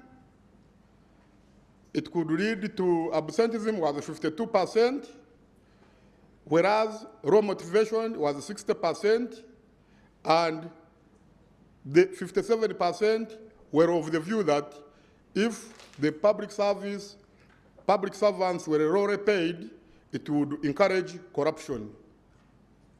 So those are the issues that we get. But of course, you know, these are perceptions from the households that they were giving us.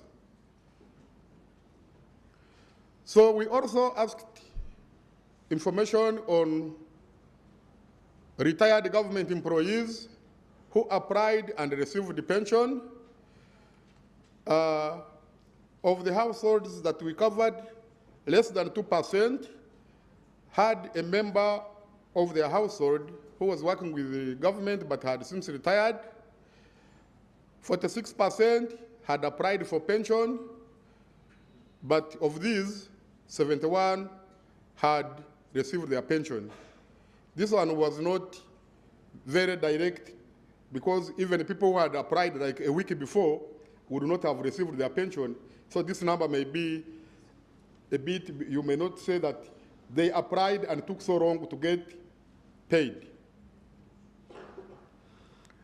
Then we also asked questions related to corruption in the public sector, and we asked the households whether they knew what they thought was defined in corruption. The biggest proportion, which was 27%, knew bribery as a form of corruption, followed by 17% of embezzlement, and then another 12% talked about nepotism and other definitions in the small quantities as highlighted on that bar graph.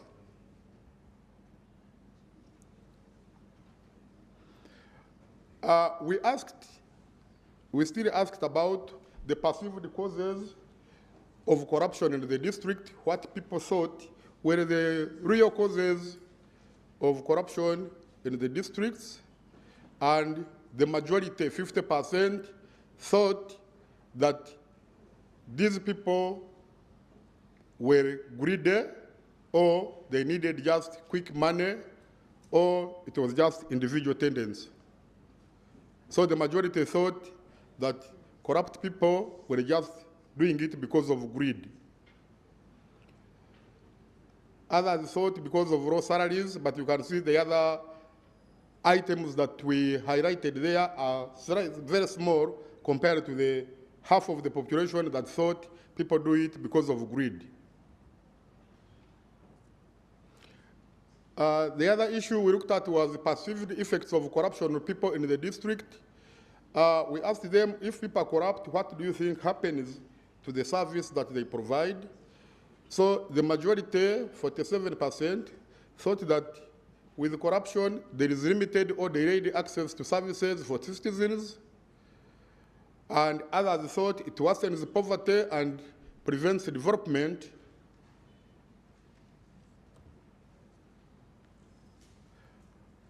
Others thought it leads to loss of confidence.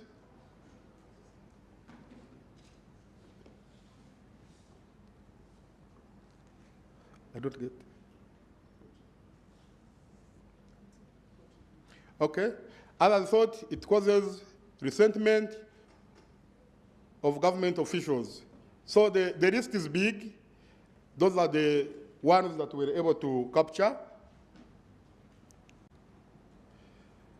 Now, we also asked the households that we covered how they would rate corruption in the last 12 months. Do they think it has increased? Has it remained the same? Has it reduced? Or they don't know? The majority, which is almost 7 in every 10 households, reported that they thought that corruption had increased over the past 12 months, because we gave them a reference period of 12 months from the date of interview. So they thought corruption had increased. It is 22% thought had remained small. Only a very small percentage of 3% thought that corruption had reduced.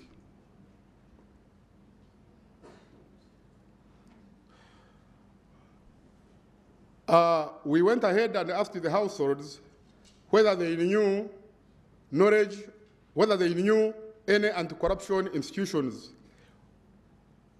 That is, institutions that fight corruption.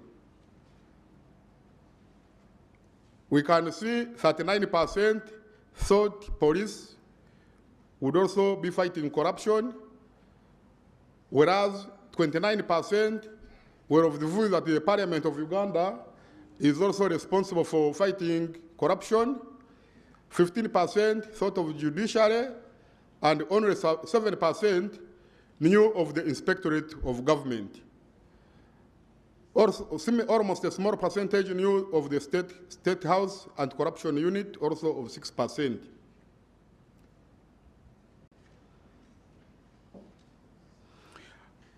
We went on to ask the proportion that had ever personally reported a complaint to anti-corruption institution and where it was reported, just as we saw that the majority of the households reported to police. Even here, over 90%, 93% reported to police, instead of going to other institutions that are responsible for fighting corruption. 93% reported to police.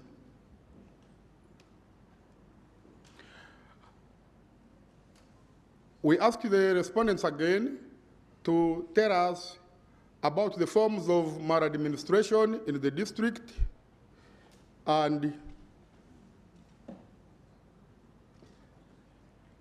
they told us a number of them, the main one being reporting rate for duty, which was at slightly over 20%. Then the other maladministration that was reported was absenteeism.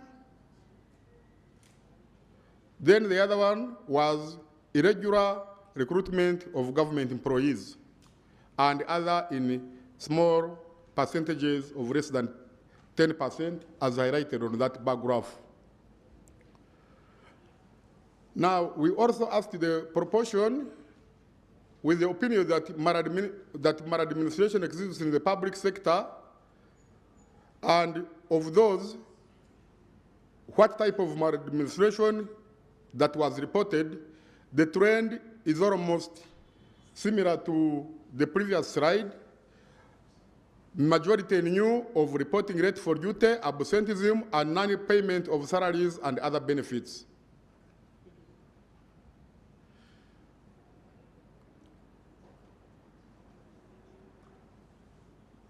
This one was also looking at how maladministration in the public sector affects the districts, and the majority, over 60%, said that with these maladministrations available, there would be limited or delayed access to services for the citizens. And the people, why the numbers are like this, people were allowed to give more than one response. But the majority had limited or delayed access to services for citizens. Others, 40%, were talking of worsens poverty and prevents development. The other 36% reported that this leads to loss of confidence and trust in the government. Just as we asked for corruption, we asked for what the respondents thought about maladministration, whether it had increased over the past 12 months. And still here, we have the majority of the respondents. Over a half, 54%, were reported they thought it had increased, 35% thought it had remained the same, and only 7% thought that it had reduced. As I summarize from the public sector management, 4% of respondents reported having a household member who was a government employee. About half, which was 47%, rated the performance of civil servants as good. Bribery, embezzlement, and nepotism were perceived as the three most common forms of corruption. Greed, need for quick money tendencies, which was said by 50%, was perceived as a leading cause of corruption in Uganda. A limited or delayed access to services for citizens was the main perceived effect of corruption. Nearly 7 in 10 households said that corruption in Uganda had increased. 54% of the respondents, which is over 50%, over half, said that the maladministration had increased. And similarly, limited and delayed access to services was perceived as the main cause of maladministration. Thank you very much. That's what we had summarized for these two slides, but there is a little bit, very many issues in the report on gyros and public sector management, which people can read through and then get to know what we have not presented here. Thank you very much.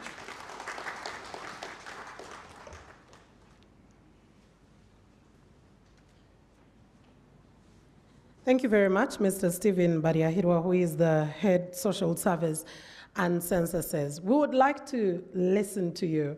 We would like to hear from you. But before we get to the audience, I'll just have to...